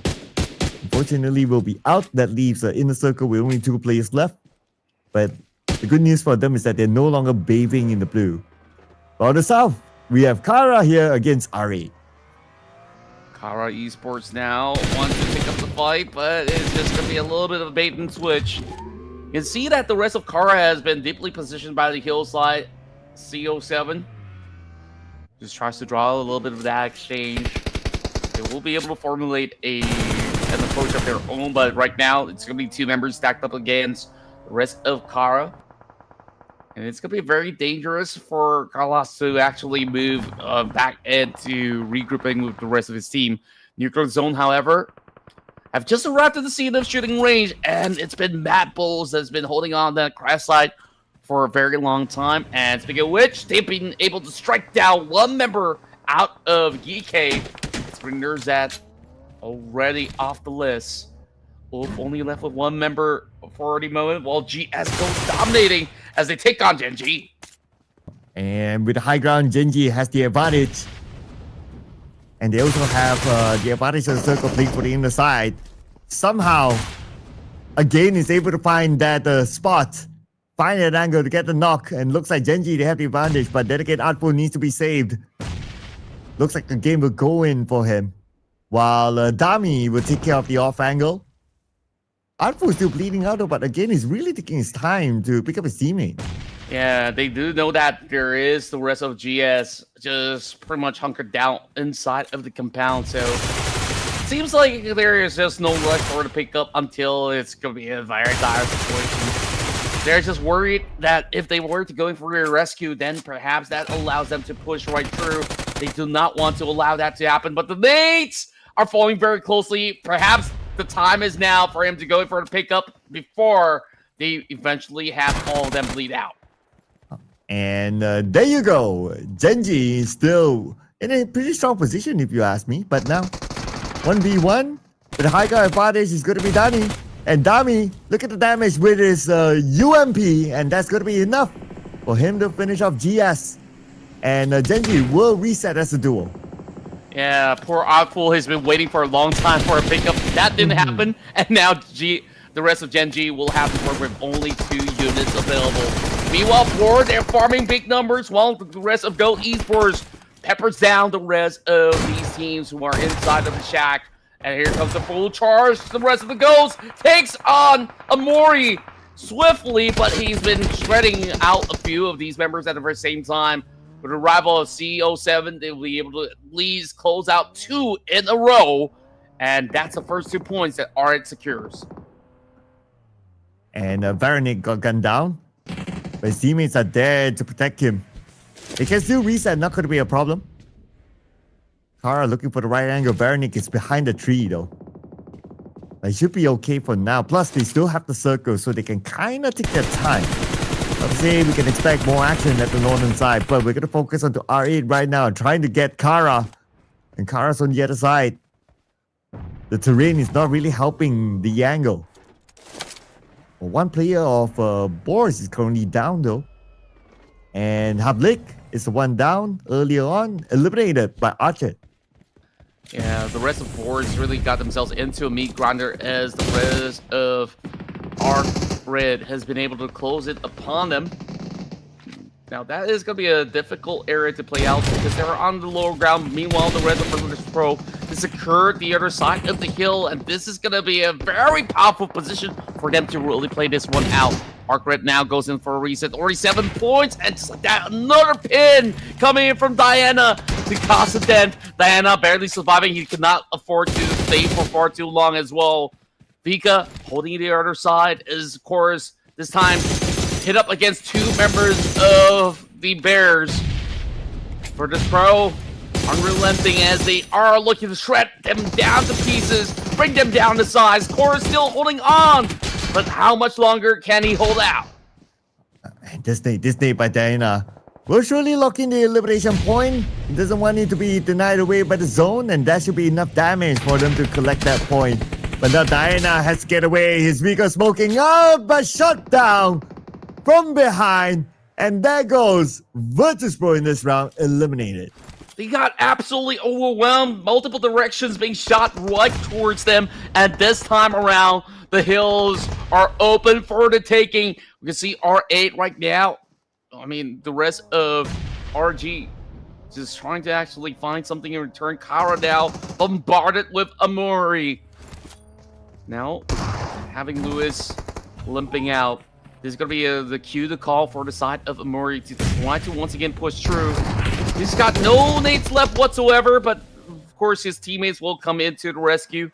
Kara, so far, have been battling for the longest time up against R8, but they could not really find all too much of these exchanges going back in their favor. Posa right now in the front line. The nade! Does it connect? Oh. So close. Yeah, it's close. It did connect. But not fully though. Splash damage will put Poser's health down to 60%. And now another attempt here, but that's going to be a smoke grenade. Oh, that smoke grenade is created so that it becomes a distraction. They can push onto Kara, but Kara falls back. Oh boy. Couple of tags down being sent out. As the rest of Kara looking to just disengage, but the rest of R8 is just piling in with the pressure, not really allowing them to move too far ahead. I mean, the zone is within inches for them to reach out, so they're the ones zoning out R8. And Marcel, unfortunately, currently down. And that will be an opening for R8. All the way onto Poser that's behind the tree. Prestige will move in. That's the information set. Comes in from behind, and it's going to be a straightforward elimination. But then again, Prestige takes a lot of damage. He was almost defeated there, but he managed to land the final blow first, now leaving us with 5 teams left. Lemon now silking the brunt of the damage. Dami is just looking to pop that vehicle off. As GEN.G, they're hunkering down, and you can see the prowess of this team when they battle inside of ERANGEL, as they are now once again in another top 5 situation. Dami now having his vehicle smoked up as well, and he's got to really find a optimal space for him to work it out up against the Bulls. Oh, stage 5, and we're down to 5 teams. Looks like this round truly blew up at some point. And the team that has a full squad, MADBULLS, based on the numbers, they have the best chance of scoring the chicken dinner. But it will depend on what happens here in this fight. They are all the way up north. GEN.G in front of them, but GEN.G won't be interested to continue on this fight. They will move away. On the elimination feed, Looks like another player of R8 just got taken out. Oh, ARCred now still in the running, as we're going to see whether they will be able to at least pull a little bit more points, because they've only got very little members. As a matter of fact, only a low ranger in the form of Hard Boy. He's going to make life difficult, but GEN.G says, nope, that's the end of the run for you. And ladies and gents, we got ourselves our top three right now. MADBULLS, Regnum Karya, as well as R8 is going to be out there to fight out for this chicken dinner. Could it be a back-to-back win for the MADBULLS? Ooh, but Requiem Karya is the only team that has the circle right now. But MADBULLS, they have a full team. I'm pretty sure they're feeling confident right now of locking in the chicken dinner. They're taking their time to scout around just to make sure that if they engage in this fight, there will not be another third party, and now they will move in. Mori now surrounded by the players of MADBULLS, and Mori immediately take it out just like that. Wow. Very swift response, and Talika so far has been looking ever so sharp. Even in that first round, it was one of the players to be holding out in order to score out the chicken dinner, and might be able to do so once again. And we have Wild 77K just hunkering down inside the compound, and I don't think this is going to be the best call, but it is a better call than to be running out in the open fields. MADBULLS now will have to find a way to infiltrate, and that's just plenty of time for them to try to at least gather their resources from all these fallen players of the field. Spider-Man now can just relay this information back towards the team, and they don't really have to rush it though. Plenty of time left. I mean, it's 6 overall, so unless they just want to wrap it up real quick, they could just opt to send all the 4 members to charge right through. And that's a molly just to try to flush out the 2 players of Regnum Karya. But Regnum Karya unshaken still. And here comes Pusher, literally pushing him from the other side. And Zero comes out. They want to deal with that 1 player, and they will with the nade. Beautifully tossed by Wild. And now Pusher is down. And currently he's being held hostage. Oh boy. And that's the reason why you don't really want to rush into this compound, because if you were to go in one after another, you can absolutely be isolated, and Regnum Karya Esports is playing it out just like how they should. But when is it going to be the call for MADBULLS to either go into retreat pusher or just absolutely overwhelm them with the sure numbers? Doesn't seem like they have gotten that kind of level of confidence to do so just yet. And for now, Regnum Karya, I believe they've already spotted Melon over onto the outskirts as well, so they will be expecting him to be dive bombing his way through. Another problem that MADBULLS have is that not every member has vehicles, so maybe that's the reason why they're taking things steadily. Ooh, that's a really good point. Okay, we do see a vehicle. Lemon is going to move in on the Pusher. And it looks like Pusher might be able to be saved. And that means that MADBULLS, they will be back as a full team. And they can try again to try to push in. Maybe with the numbers that they have, they can move in from multiple angles into the compound. And that will be very difficult for Regnum Karya Esports to defend. It definitely will be difficult, but while he's also pushing out, trying to look for some wow opportunities, the problem is his level 1 hit gear is already being shredded off. So 1 good bullet straight to the dome might just see Wall to be on the floor already. MADBULLS just ensuring that they do find those angles. A couple of attacks exchanged between him as well as Bull. As Talika is going to be a single out. It's going to be singling out his targets. They're playing in the isolated form, so I really do wonder, does this actually pay off for the side of Regnum Karya now that they're pretty much working as individuals at this standard point? And Regnum Karya, they don't have to circle. The pressure's onto them right now. MADBULLS will come in. Z-Wolf, very low on health in a critical situation. And all they need to do is surround him and finish up the job. MADBULLS, chicken dinner, back to back. Yeah, I was kind of surprised with the push out of the compound. They thought that, hey, with the smokes that they popped off, perhaps it's going to be a very cheeky maneuver for Wild to close it out. But MADBULLS they were not gonna be giving any form of that free space. So they once again celebrate with another chicken dinner in the bag. Wow, another chicken dinner? I wonder, will this be enough for them to overtake the #1 spot? We need to look at the scores later on. But what a round it is for MADBULLS, and it's a perfect round for them. They didn't give away any of their points to any other team. Now, specifically for this round, they scored 9 elimination points. So 19 points for MADBULLS.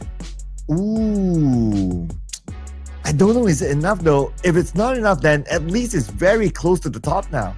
Yeah, I think that is great for them to, maintain the order at the very least. But MADBULLS so far, they are showing some great signs of life and just sure dominance throughout ERANGEL. So once we do shift over onto Miramar, I wonder, does this actually translate well? Because more often than not, by then, a lot of all the other teams who are proficient in that first state map might be able to do much more. But so far, MADBULLS, they convinced me that they are indeed one of the best teams here in the field. Oh yeah, absolutely right. MADBULLS could be the team to beat now with this sort of record. I can't wait to see the overall scores later on. But they are definitely showing that they are a formidable force. So far, the chicken dinners that MADBULLS has gotten is in Rondo and now obviously the both ERANGELs. They only need to complete a chicken dinner in Miramar and they would have the full cycle. Yeah, that is just pretty incredible of what they've been able to accomplish within 2 days of action. So other than MADBULLS, I think ARCred definitely have shown up really strong in this round. In the previous round, they were taken out rather early on, so definitely a big recovery round for the side of ARCred. Whereas your prediction almost bear fruit with the side of Regnum Karya making it into another top 2 finish. Yeah, it's still a fairly consistent performance by Regnum Karya Esports. You kind of think about it. Although, yeah, I would have liked them to score the chicken dinner for obvious reasons. But then again, a consistent performance by Regnum Karya Esports. Another decent round for them. Second place finish, this time with 5, well, not 5 eliminations, but that's 5 knockouts. We need to look at the eliminations later on, but it's still a decent round for Regnum Karya Esports. But the thing is that the 2 rounds that they've got a second place finish, they ended with 2 players. So if only they can find a way to maintain the full squad, they could probably score the chicken dinner. Now, before we look into the other scores, we gotta give it to the MVP of the match, Tulika, this time with 5 eliminations. Yeah, Tulika so far have always been super proactive on his approach, and you saw that he's also been able to really strike players down, whether if it's close quarter combat or even mid-distance. He has been super efficient so far. Despite, I would say he could definitely pop a little bit more of those utilities to really get things going. Only 2 utils being used in this match. Not like he really fully needs it. I mean, he's got the most limbs in the top performance lobby. The runner-up will be Hardboy, where we saw he was just fending off teams after teams until he has to tap out. But it's been impressive so far coming in from Hardboy. And also Wild Boys, I mean, Wild's approach, pushing out to try to score more for Regnum Karya Esports. Okay, so I also want to see. Okay, Regnum Karya Esports, 12 points in total. So that's not bad as well, considering that they are consistently at ending the round at second place. ARCred, 14 points. We have R8 Esports with a significant improvement this round, 10 points, and GEN.G with 10 points. On the other end, we have 4 teams not able to collect points in this round. OOF Esports, ETSH Esports, and that includes Inner Circle as well. Well, tough round for Inner Circle, but I guess there are more games to go for them to make the comeback. True enough, and of course, this time around, we only see a total of 64 eliminations, just like a usual 16-team setup. But what's impressed me is the sure accuracy that these players are really churning up with. 17 total headshots, and the longest shot possible was 251 meters, done by Vic from GOAT team. So overall, GOAT, they still remain at the top, but the gap has been closed up by the side of ARCred, where they need only 3 more points to tie the knots for the moment. Well, MADBULLS, it's been their torch chicken dinner, like you said, as they're already climbing up the list to challenge the top 2. Yeah, they're 10 points behind a Gold team right now, so they are very, very close to the top. Flipping over to page number 2, we have a lot of movers here as well. ETSH, unfortunately now is the number 18 team with 12 points, and Nuclear and number 17 with 18 points. We do have a few positive movers here. GEN.G moving up, we have R8 moving up as well as Rectum, Karya Esports, currently at number 14. So they're slowly rising up to at least page number 1. It'll be interesting to see if they can be in page number 1 by the end of the day, because we have 2 more rounds to go, ladies and gentlemen. But we're done with ERANGEL. After this, when we're back from the break, it's going to be MIRAMAR. So don't go anywhere, and we'll see you guys after this one.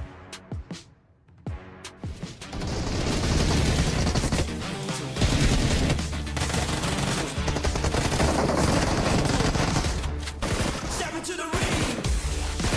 Come on, come on, come on.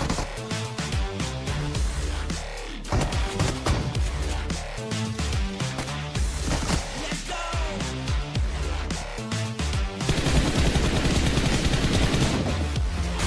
Step into the ring.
Welcome back once again to the Ruthless Regional Showdown, brought to you by Ruthless Hype Esports. My name's Contra, alongside Sir Cloud. We're going to be moving into match number 9 as we finally move into the dusty dunes of Miramar. But so far, it has been back-to-back wins for MADBULLS to conquer the entirety of ERANGEL 2 rounds in a row. And they're having a mad performance now. Yesterday it was RONDO for MADBULLS, and now both ERANGELs is theirs. Will they score the one in Miramar after this? Well, if they do, then they would have completed the entire cycle. But our top Miramar performers, as of now, Inner Circle, followed by Virtus Pro, and then we have Kara and Alpha Gaming. So no MADBULLS here in sight, but that doesn't mean that they can't score the chicken dinner. Yeah, I definitely think that there's just ample opportunities out there. Now that MADBULLS is on a streak, they will also be looking for a very strong performance moving into this round. So we'll have to check out what they could potentially get out of this current circumstance. Now, I'm going to be going with the prediction of Virtus Pro. I mean, missed out on a couple of chances to vote for them. So since that they've been hot performers in Miramar, I think like it should be a safe call for me at the very least. Okay, and I want to see MADBULLS completing the circle. So let's bring on MADBULLS chicken dinner in Miramar, complete the set. This is the round for them. And if they do, obviously, it's 3 in a row for MADBULLS. Yeah, and I would absolutely love to see that. Now it's production's turn. We'll have to see. I mean, there were some really good calls coming from production. I mean, majority of it being, you know, the top teams over the list. And, of course, is going to be moving for Inner Circle. So, Inner Circle, they've had, you know, 0 points back in round the first ERANGEL. And then things just improve for them to also be within the top 5 of that map itself. So, we'll have to see, you know, them being in a very comfortable state. Usually they do play around the northern region very, very well. And if that's going to be the kind of zone that favors them, very often than not, Inner Circle, they can easily just close out those kind of fights. So we'll just actually see what does it offer when we move into the first round of Miramar, because it is always going to be very difficult in Miramar with all these teams needing to adjust to maybe a little bit more of a long, drawn-out fight with all these vast terrains that they will have to scale through. Yeah, though they have been having a bit of an off day today, if you ask me, but that doesn't mean that they cannot make a big comeback in the next round, right? So in the circle, let's see what they can pull off of this. Or maybe they've been waiting for like, okay, we don't really feel like playing the ERANGEL matches. We don't really feel like playing the RONDO match. Bring on Miramar and we'll be able to show our stuff. So let's see if they'll be able to do it. Because as of now, in this lobby, we have not even completed day number 2, right? So in order for us to find kind of like a pattern, we probably don't have enough yet. Because it might change. Like yesterday, it was a Go team all the way. But today, Go team, yeah, they have been collecting points, but not as explosive as yesterday. And that's why now the gap between Go team and the second and third place team is kind of thin right now. So, well, we don't know what sort of Go team might show up in the following round. Maybe they might feel challenged with the fact that, there are teams hot behind them, trying to chase them down. So we might see the best of Go team in the next round. Yeah, I think like the only big round that they do have was back in the very first round of RONDO. They did manage to score quite a lot of elimination points, but they haven't been all too present in ERANGEL. Perhaps this is where they shake off the rust and get themselves pretty much guns blazing as we dive right into our first Miramar match of the evening.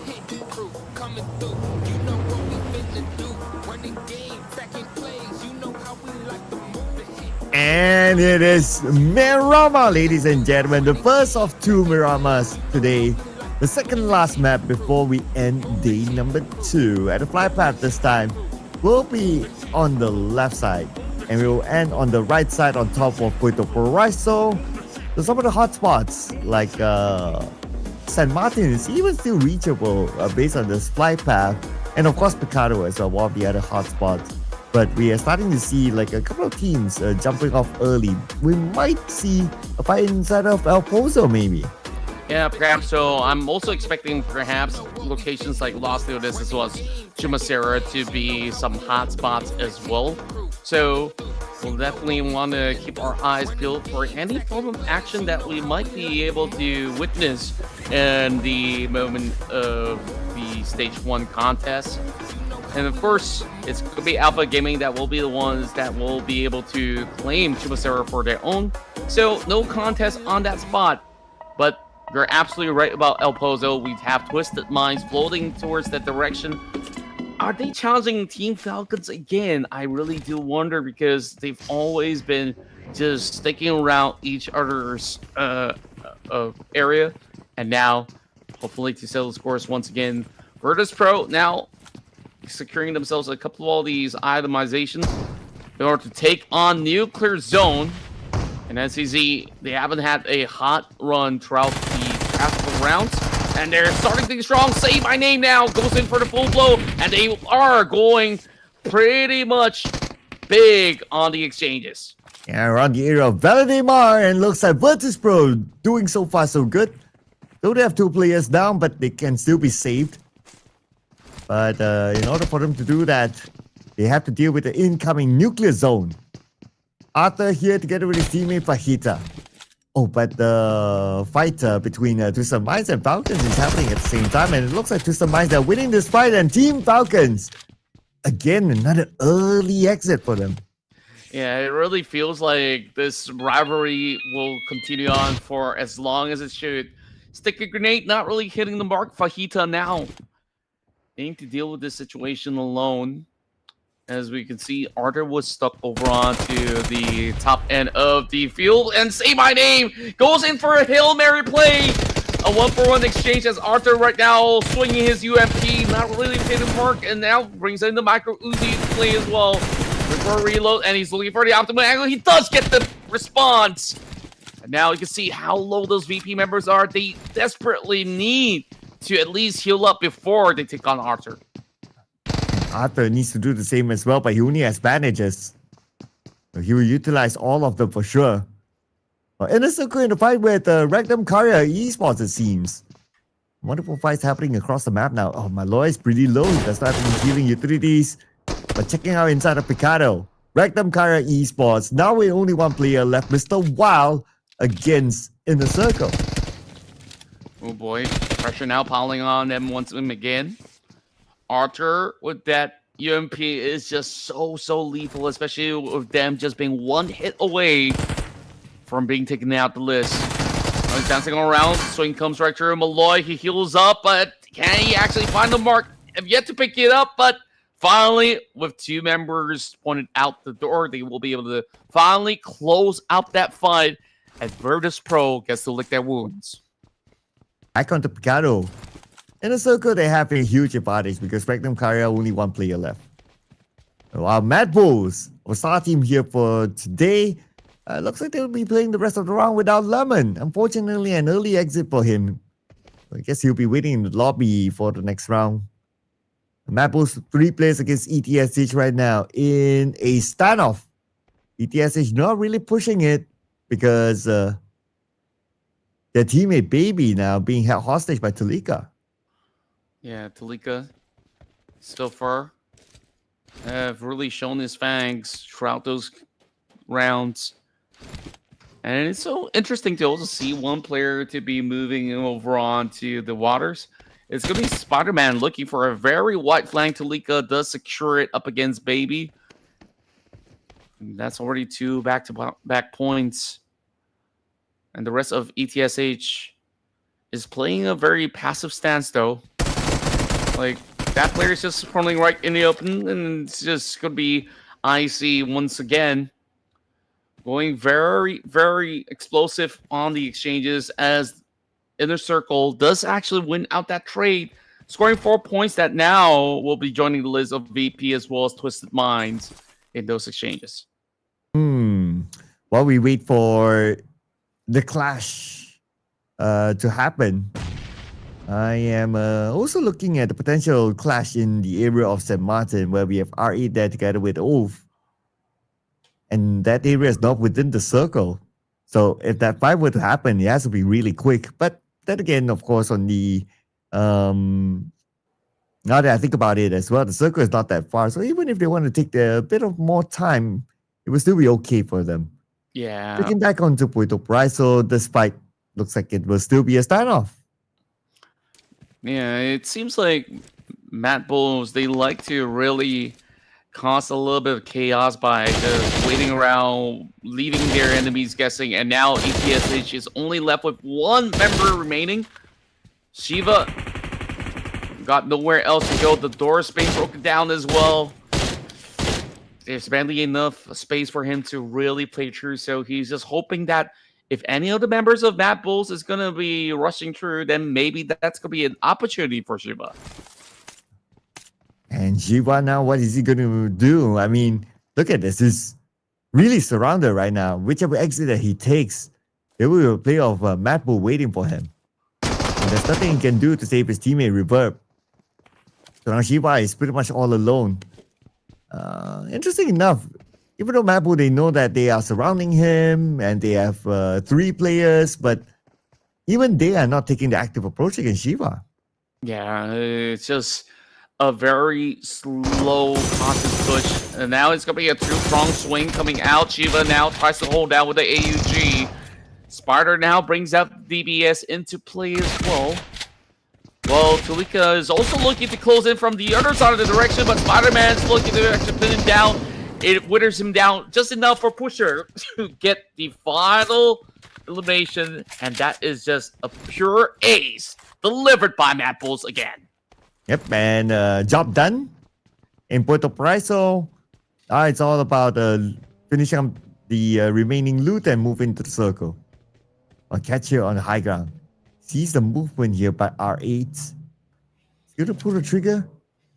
A bit of a missed window there, but that's okay. He does have the information. And his other teammate is on the other side, so they could still try to take out R8 as they try to enter the circle.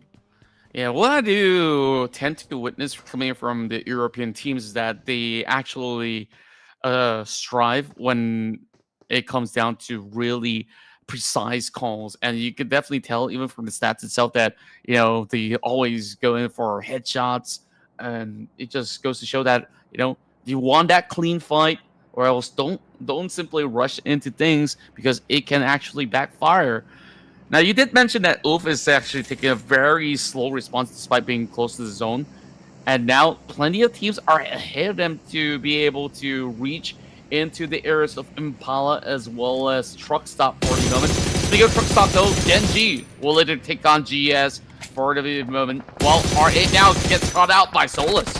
And Solus have unfortunately not able to land enough shots to take out anyone. Well, BOARS Gaming, pretty happy with the 2-point halt that they've got. They're back onto Solus right now. Another attempt onto R8, but R8 by now is just too far away for Solus. But still, Aaron, he will try as he might. But I believe that R8 should be able to get away. But still, an attempt is an attempt again by Aaron, and no knocks. They'll be okay. Yeah, a very ambitious move. Meanwhile, the big swing coming from GEN.G, not quite enough, as GS will strike them down at the speed of lightning.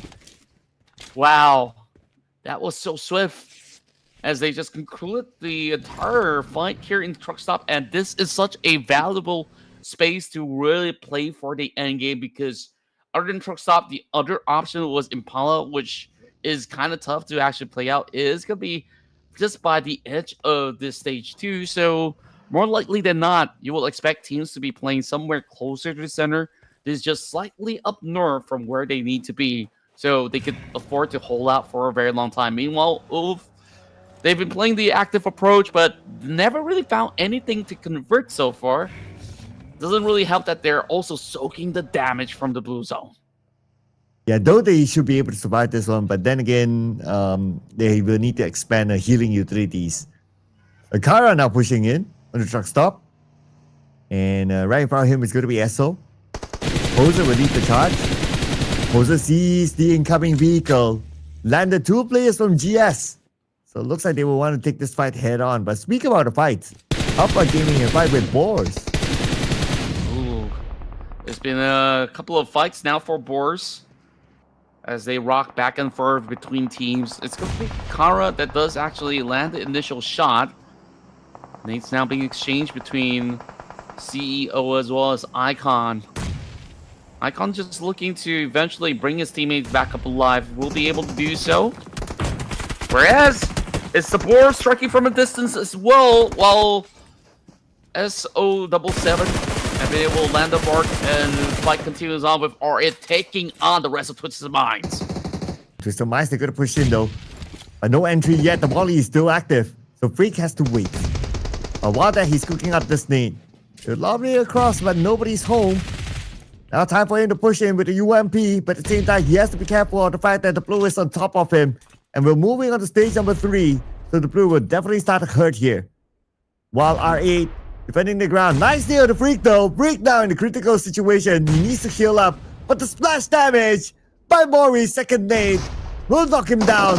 And now only one player left is going to be washed down on the ground as well. And R8 defended the building from the incoming Twisted Mind. CO7 was so efficient, and you saw that lob of the grenade perfectly predicted onto the outpost.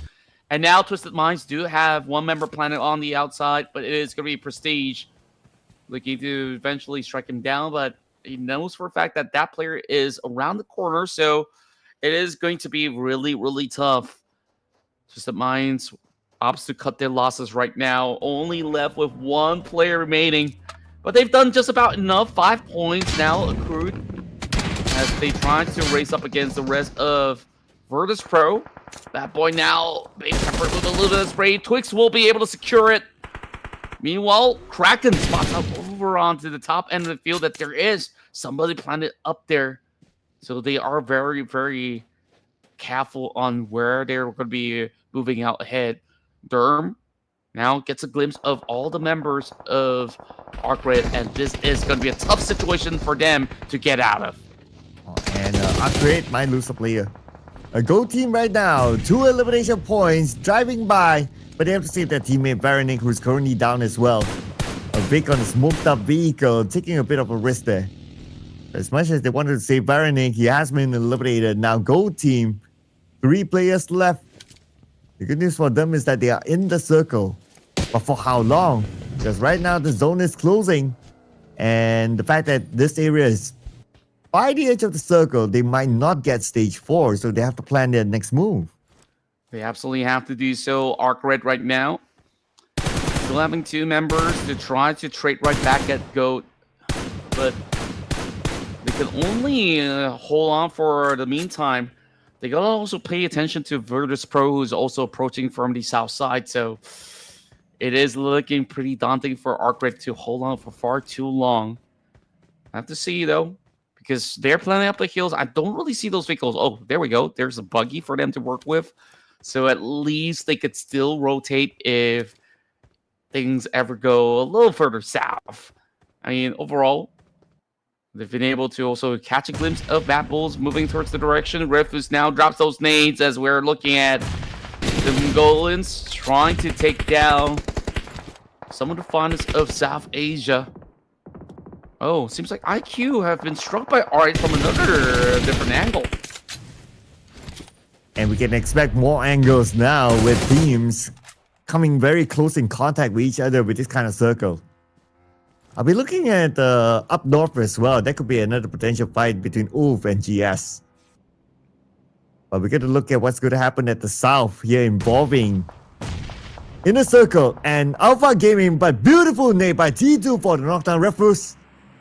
Zero is just right behind Refus, but T24, he's now rushing in.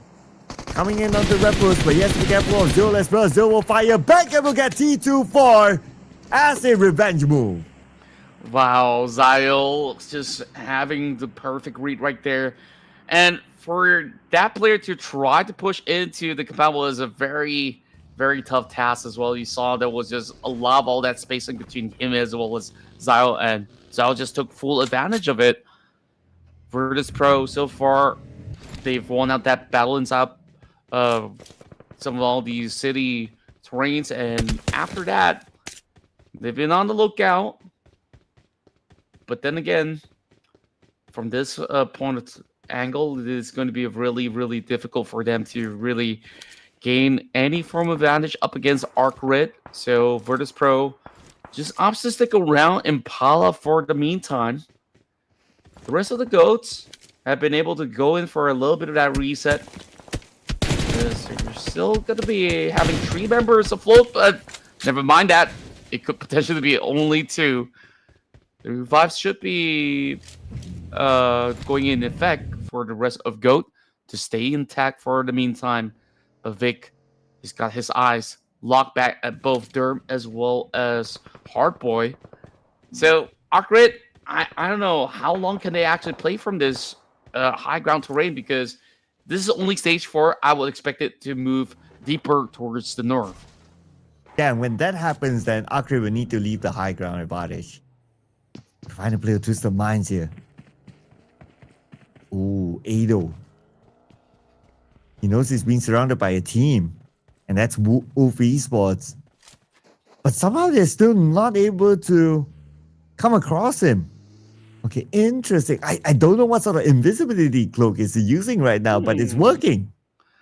Yeah, very peculiar indeed. It seems like he just really wants to be elusive as long as he could be. As for the rest of Wolf Esports, despite that late rotation, he has worked out according to their plans, as they now surround the corners of Truck Stop. Catch did manage to replenish some of his gears by picking out that loot crate, while Amir tries to shred one of the members of Wolf. He's ditching his vehicle, so he's going to be stranded there for the meantime. Amir definitely looking to pop the tire or even blow him up. But Catch is also being struck down by R8. Oh boy. Really? Aaron didn't check. Really? What? What's this next door? Oh man, Ado! Ado, what luck! I need a little bit more. I need a little bit of that too. Man, that's insane. Yeah, I mean, kudos to him for not panicking and causing a stir, or else if he even takes one step out of that position, they will know that he's going to be there. But by being so silent, I mean, overall, when you're playing in Miramar, you expect to, if you bump into anyone, usually it's like 3 stack, 2 stack at the very least, and there will be sound cues, but he's not giving any info either onto R8 or even Wolf, and they're forcing both of them to fight. And R8 right now dominating with 5 elimination points, looking for more. Okay, but I also want to point out that now Ado, he doesn't have the circle, so he has to move. Solus is somehow still there, and Solus is leaving. Nobody knows that Ado is there, but okay, now Ado has to move. The zone is closing now. He cannot spend much time in stage 5 blue. I love the fact that Solus actually did a double check and still could not spot him out. And it was the rest of R8 that took the brunt of the damage. And of course, there were heavy casualties on both ends. Well, I say heavy casualties, it's actually just one player out of R8. Same goes over onto the other squad as Virtus Pro are sending some bullets from the high hills. Zyle, I'll get him out of the corner of the wall. He's doing a little bit of what we've just witnessed coming in from Sagayo. And with him just crawling from room to room, he's going to eventually reveal himself. Zyle now goes out for a push. CO7 now gets that double tag straight to the face. And just like that, APG alleviates a little bit of that pressure, but R8 will now draw the attention towards this corner, and Virtus Pro is lending a hand from the top side of the hill. Oh. And Zul still holding on. The final player of Alpha Gaming will need to make things happen right now. But before that, he locks in that next elimination point. 6 elimination points now for Alpha Gaming, and he gets in the vehicle within the smoke. But can he actually survive this one? Mori will say, "You shall not pass." He already stole one player away from them. I mean, stealing the buggy is doing them a little dirty, though. So Amori says, no, we are not having none of that. So Amori now 4 points acquired, and right now, R8 is sitting around with 6 eliminations thus far. Going up against Pro will be a little bit of a challenge, as Prestige, he does actually take this vehicle over onto the swing, and he's just gonna get out of sight, as the rest of Virtus Pro will be too much for them to bear for the moment. Ado now with the grenade, he tries to dance it off, and he almost clutches it up against Scarface. That will be Aaron putting him down to sleep, so he'll have to wait for the final round of Miramar. Meanwhile, R8, they still want to commit to this battle. They're taking that lower ridge. That gives them just about enough cover as the rest of GS looks to shut out one more player from the side of both. Oh man, part of me would have liked Ado to just make it out. But then again, oh well. I guess try again next round. Would have been a nice story though if Ado actually like locks in the chicken dinner after surviving the opponents that were around him earlier. But anyway, now ARCred, high ground advantage. They kind of know where their opponents are at, especially GOAT team that's in front of them. But because Ali is the final player, so I don't think he will go trigger happy. He will play as chill as possible for now. Yeah, as they should. I mean, overall, Wrecked and Rock as well as SAFG is sitting directly inside of the zone. The rest of these teams finding it very difficult to push towards that direction because there's a lot of barren land on the outskirts, and that absolutely allows the rest of GEEKAY to also strike Diana from the side of Virtus Pro off the list. Stage 6, and we're moving into our top 5. Only 12 players remaining for the meantime. GEEKAY Esports, despite having only 2 players, they have yet to actually churn out the points, despite them getting a multiple knock across the field. And I guess that's the cons of playing directly in the center with limited angles on that compound. But MADBULLS, they somehow claw their way into the top 5 with only a player remaining. But GS now is full team. GEEKAY Esports now spring down to Virtus Pro. Now able to get a knock. Speaking of GS now, they're going out against GOAT team. Kraken now right in front of a pusher. Sends his nade into the smoke, but Kraken is no longer there. Kraken decides to just leave this area and get back to his teammate Twix.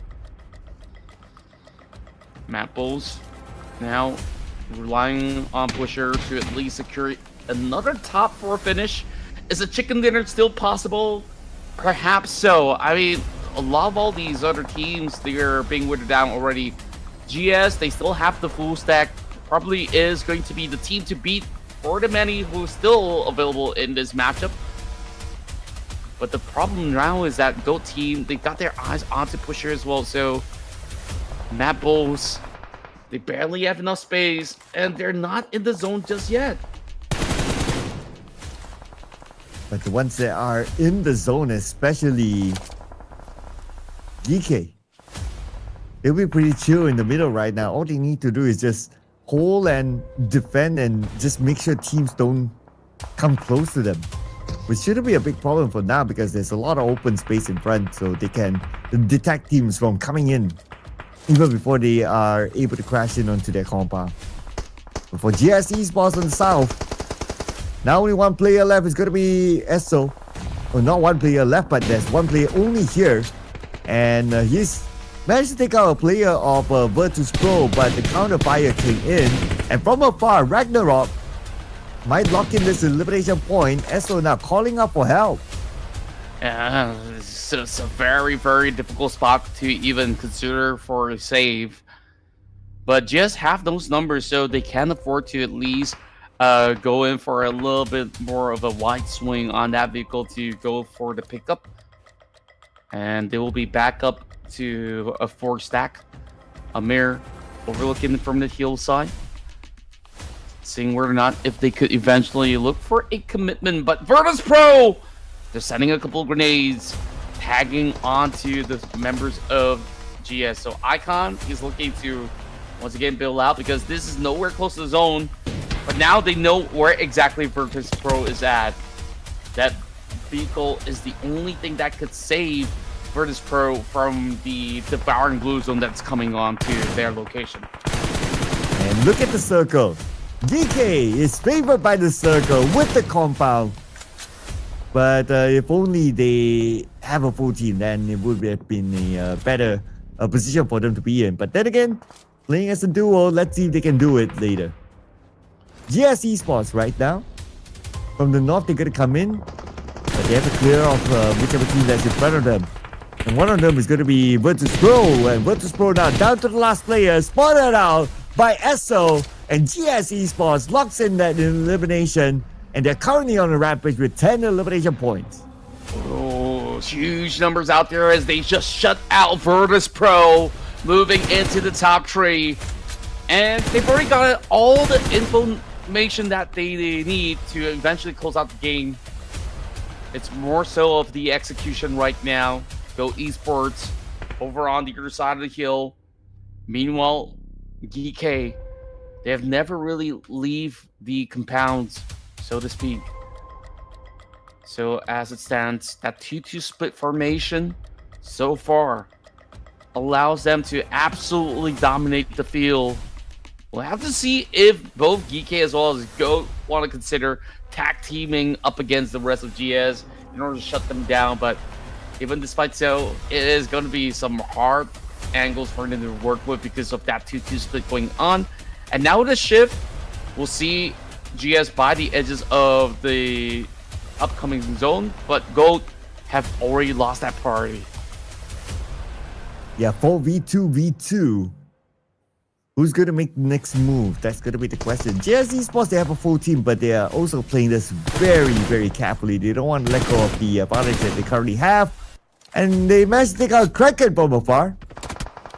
A zone will start to close in about 4 more seconds.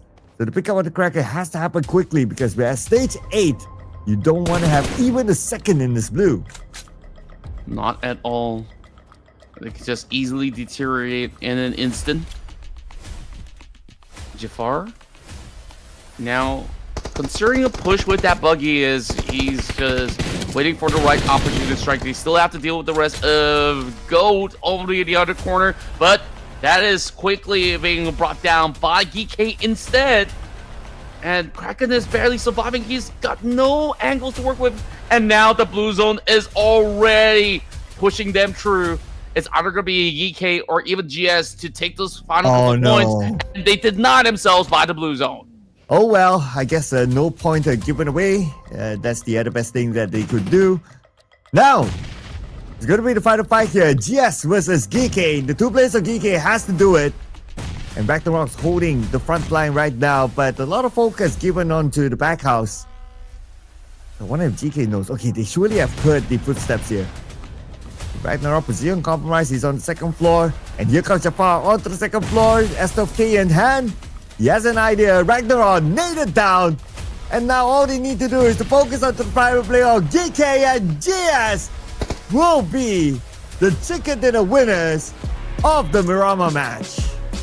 Beautiful execution all around, and it is a flawless round without a single member being struck down, despite how difficult this round was for the likes of many.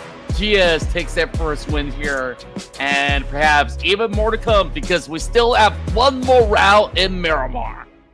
One more Miramar to go. And again, looks like a new team scored the chicken dinner.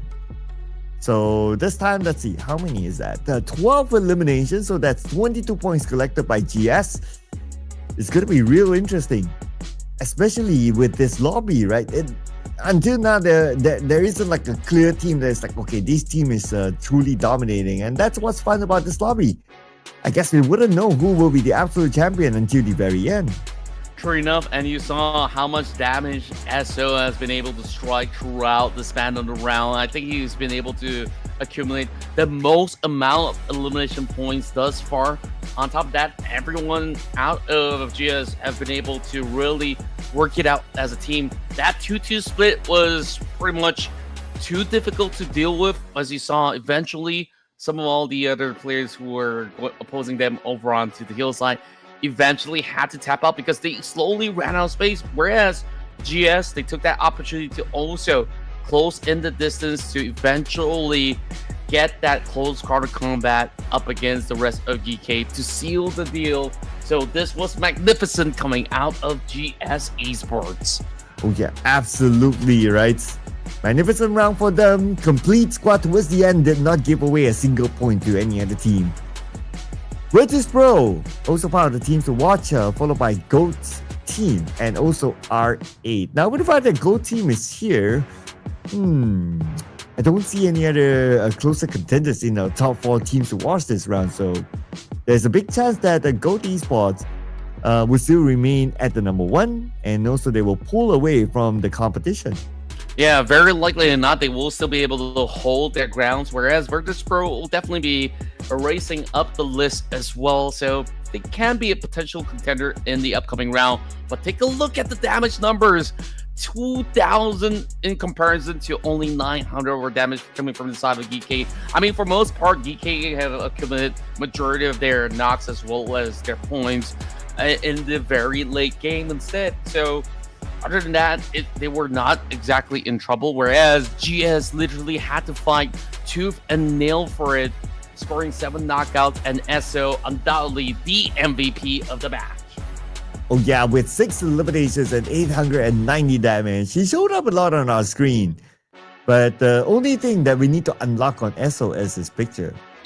Amongst his teammates, he's the only one that has not revealed himself. So, well, hopefully with this MVP, it will give him more confidence of showing himself to the world. Yeah, hopefully so. I mean, sometimes like in tournaments like this, you're also testing, some new lineups. So perhaps eventually it will be unveiled to us eventually. T24 happens to be one of the top performers out in the field, as Inner Circle have been able to score a couple of elevation points to also book out. Other than that, the rest of Virtus Pro definitely have had a very big fight around those corners of Impala for most part. And then R8, this was one of their better rounds to be able to finish in the top 4. So I would say it wasn't just very top heavy. Like majority of all these players that has been able to last throughout stage 2 or 3 onwards have been able to at least get themselves into action. This time around, Rectum Karya, Nuclear Zone, as well as Team Falcons, they bow out without any 4 points. So I feel like overall, the goal coming in from Twisted Minds is just to absolutely disallow Team Falcons from ever playing the game. Yeah, they've been following Team Falcons every single round. And so far today, Twisted Minds have been winning every single early fight with Team Falcons. So I don't know what sort of beef are they having, but hey, you know what? It's a competition at the end of the day. So whatever it is, you will still need to beat whoever is on the battleground. And if it's Twisted Minds for Falcons, if it's Falcons for Twisted Minds, then I guess so be it then. More entertainment for us. Yeah, sometimes you just gotta treat it like it's just another stream overall. But after securing the chicken dinner, the very first one for GS, they immediately jumped 5 spots up, skyrocketed into that number 7 spot. And like you said, you expect no changes up over onto the top quadrant. It is pretty much the case. And because of that, GEEKAY's top 2 finish, they also did manage to push Oof Esports down to number 9. And flipping on to page number 2. So the only team that rose up in page 2 is R8. After coming from a number 18 at some point in this tournament, so far it's been a decent day for R8. With 29 points collected, they are at number 13 right now, but we have a few downward movers as well, like BOARS, Kara, APG, Falcons, and Rectum Karya. So hopefully they'll be able to put up a good show in the next round. Then again, speaking about the next round, we only have one more round to go after this, and it is going to be a repeat of Miramar, ladies and gentlemen. So one more round. Who could it be? Will it be a new team getting chicken dinner, or will it be a repeat? Only one way to find out is to stay tuned. But before that, we're going to take a short break. See you guys after this one.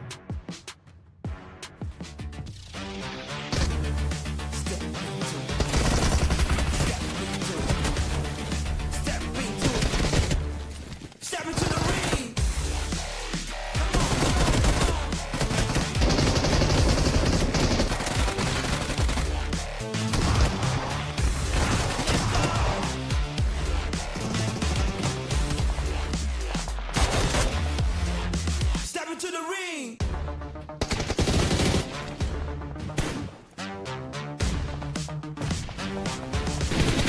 Step into the ring.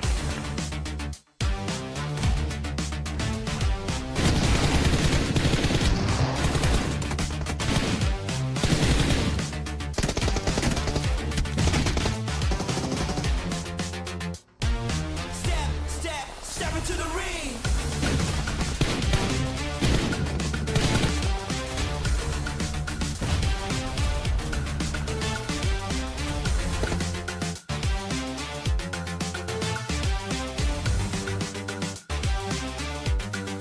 Step into the ring.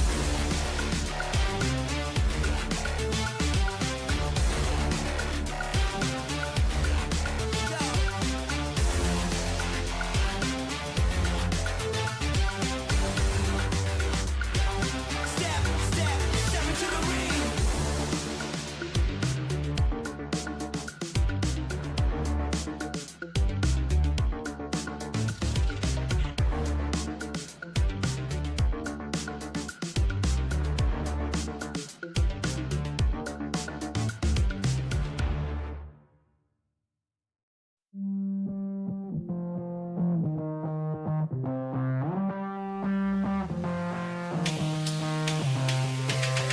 Lights out. I got feeling, but I can't shout. I got reasons, but I'm all out. No rest for the weekend.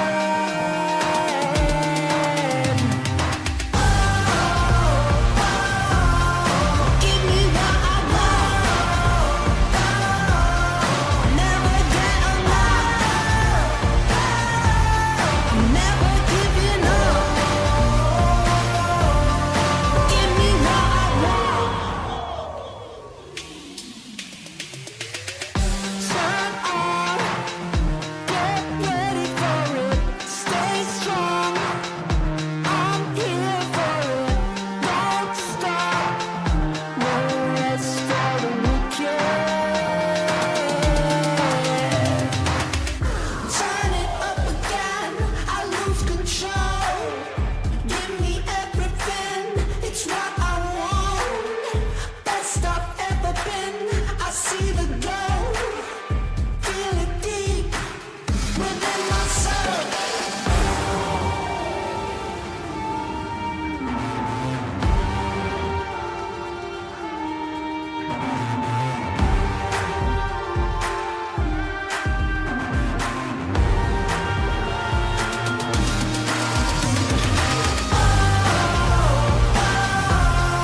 Give me what I want.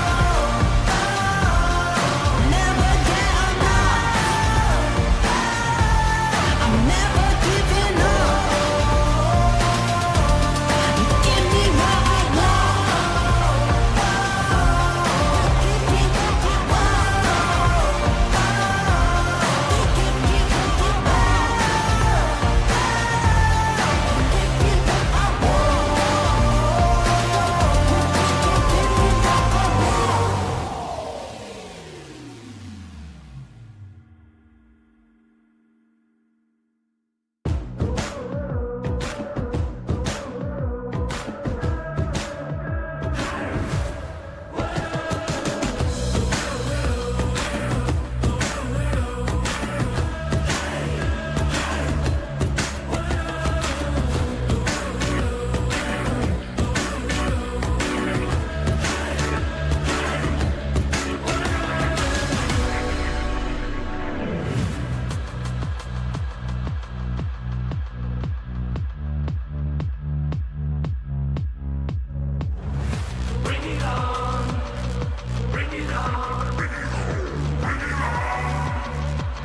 Well, guess what? GS, they broke the streak of MADBULLS to stop them in Miramar, claiming the chicken dinner for themselves. Welcome back, ladies and gentlemen. This is the Ruthless Regional Showdown. My name is Sir Cloud, and Contra is still here together with me, and we are together with you, and you are together with us all around, ladies and gentlemen, for the final match in Miramar.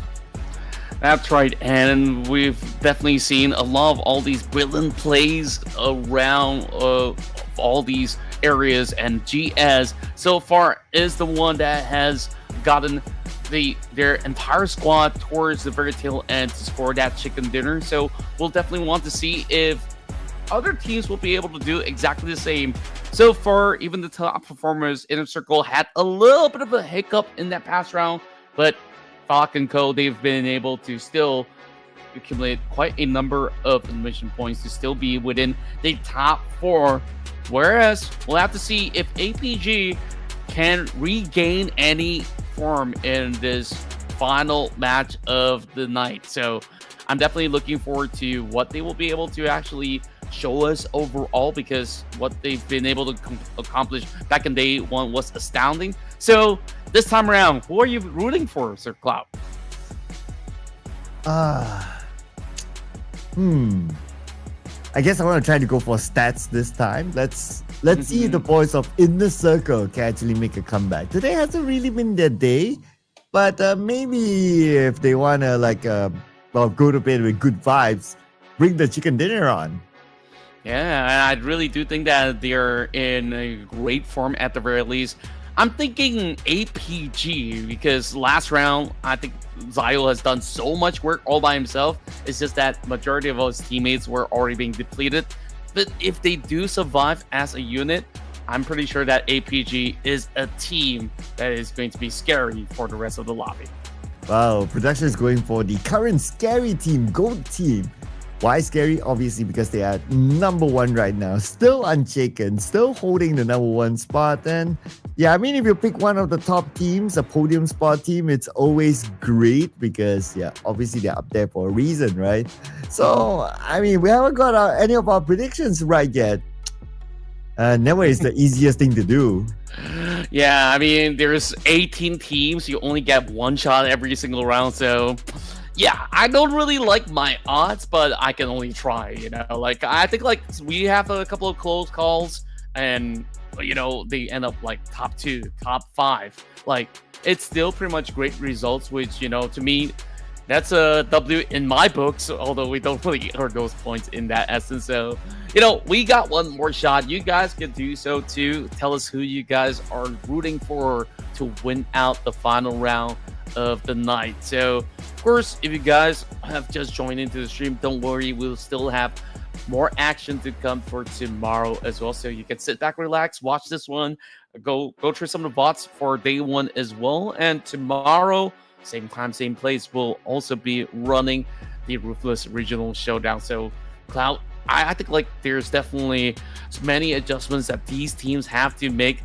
But out of the many teams out there, you know, Team Falcons, I've noticed like the track record so far for today, they only got like, what, 1 point out of the past couple of match. Yeah, and for the most part, they have been denied points by Twisted Mind. So I don't know. Maybe try to drop somewhere else and try to avoid Twisted Mind because the record isn't really favoring them. We'll see if that happens again still, or is it going to be the same result in this last Miramar? Here we go. As we're having this flight path cut through the south side of Petrona to be headed into areas like Torre Ahumada. Now, this is by far the kind of flight path that is the most fair for majority of these teams to get to where they need to be. No access to El Pozo. So what's the plan B right now? If Falcons wants to drop elsewhere, and will Twisted Minds once again rain on their parade? Yep, man. The teams will rain down now. We see a lot of early drops, and we could have another overlapping fights. Okay, I'm looking at the GOAT team actually playing very safe this time, dropping around the area of Patona. A bit of a spread for them. Veronica He is going towards the inner side on the left, but there's another overlapping team, so gotta be extra careful there. The moment he lands, he might be forced into a fight. Yeah, potentially so, and it's rarely that we get to see these kind of fights break loose over on the south side of the island, but I guess when push comes to shove, they will really have to do whatever they could to, of course, keep themselves intact. Meanwhile, looking at the center of the field, the rest of the inner circle will now have the entire Picado to themselves, but inside of Power Grid, I'm looking at a few names on the list as well, so this is going to be a good start for the citizens of Twisted Minds. Well, I would say maybe not too much for those who are being bombarded, because Rectum Karia Esports, they're already having one member shredded out as they take on Inner Circle. And Rectum Karia Esports, this time it has to be a payback time for them onto Inner Circle. Last time they fought, Inner Circle won against Rectum Karia Esports. And Rectum Karia Esports, decent start for them with the fact that they took out Doki, but IQ won't have the time and he will be taken out. Looks like Rectum Karia Esports might just do it against Inner Circle this time. Wow, that was a perfect angle for them to work things out. Meanwhile, we go towards the fight between Kara as well as GEN.G. Nate to be lobbed from the side of a game. Does he actually find the mark? Doesn't seem like it's going to be the case. Some decent damage already being dealt over onto one of the Kara members as Poser is just running in circles for the moment, trying to steer clear away from Tread. Hacinda fights have always been super interesting to watch since it's going to be full-on close proxy fights. While Oof is going to be putting in the sticky grenades. It likes to actually flush them in the corner, and that tap finds it. Aaron, so sharp on this Pumpy. Okay. And Aaron now moving into security elimination point to get out red dots. Solar's now spraying into the corner just to be taken out by the follow-up of the Team Falcon players. But OV Sports, they're still here. The final blow will come from Catch. And that is again Team Falcons eliminated. Even though they got away from Twisted Minds, but OJ Oof took them out instead. Yeah, another rough round, only 1 point to both. Again, now being overwhelmed by Kara's push. Just like that, GEN.G also have fallen victims to be taken out the list very early on. Kara, so far, this is one of the better performances out of the many, as they've been able to almost cleanly win out the trade, only losing one member in the process. And the best part of this is that Kara, they're directly in the center because they start off here inside of Hacienda de Patron. Plenty of space for MADBULLS up north as they go on a 2-2 split loot. And I believe the rest of the field will join in a little later on. But Twisted Minds, they're going on a chase, and they struck down Aaron. Well, if they don't have Falcons, they will find the one that eliminated Falcons instead. Oof. Okay, no matter what, Twisted Minds, looking at the pattern of how they play, at least for today, it's like they will always want to find early engagements. And again, even without Falcons, they found another target instead. So that looks like to be the trend of Twisted Minds. Yeah, I guess like the Minds were craving for chicken dinners, but they find a different variation of bird. So, you know, they settle with Falcons every time. And now that the Wolf have devoured the Falcons, it's like, you know, I don't mind like a little bit of a wild wolf from time to time, so to speak. Maybe that's what's on their mind the entire time. But oof, they've scattered all across the field. They lost one member in the process. Not the worst case scenario for them. But yeah, I think like the whole notion was for Twisted Minds is definitely to really look for Falcons wherever they go. I just think that, you know, these two teams, two of the finest organizations that has ever hailed out of Saudi Arabia, have already shown that they are some of the best teams, especially when we move into big events like EWC. So somebody's got to, of course, show Falcons how it's done from time to time. But then again, oh well. Falcons, being a team that has a lot of supporters, I'm sure the fans will want to see them do better. But then again, it is a marathon, it's not a sprint. Tomorrow's going to be another day for Falcons anyway. And now we're going to see Nuclear Zone with a higher advantage against Virtus Pro. And they're going up against Malloy. Aprino. Not finishing up the job yet, but I guess because he heard the movement from behind, yep, he will reposition himself because the other members of Virtus Pro now coming in. It is a very tight angle for them to actually pay out this fight, but AP Carrier note, he does actually get a couple of damage being done to Diana, but not quite enough. There we go.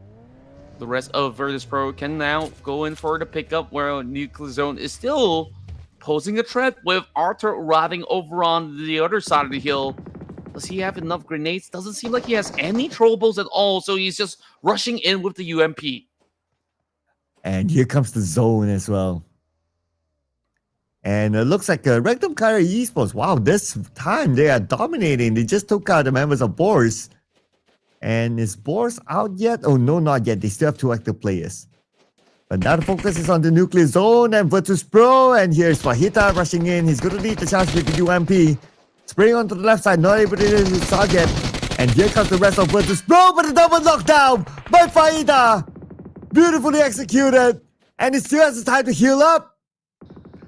My goodness, that crazy push coming out of Fajita absolutely allowed them to eventually demolish the rest of Virtus Pro as they do a drive-by, and they manage to strike them down instead. Oh man, Virtus Pro, they still try to fight back though. Diana is going to be the final player here. Krona comes in, and Nuclear Zone just nuked out Virtus Pro from the map, and Krona will continue to survive for the team. Wow, that was insane. The way that they continued to push up against each other and eventually went down to that 1 versus 1, but hold it for the moment because we still have another fight breaking loose. BOARS Gaming trying to hold firm as the rest of REG pushes through. He gets a catch over onto the side of Wild 77.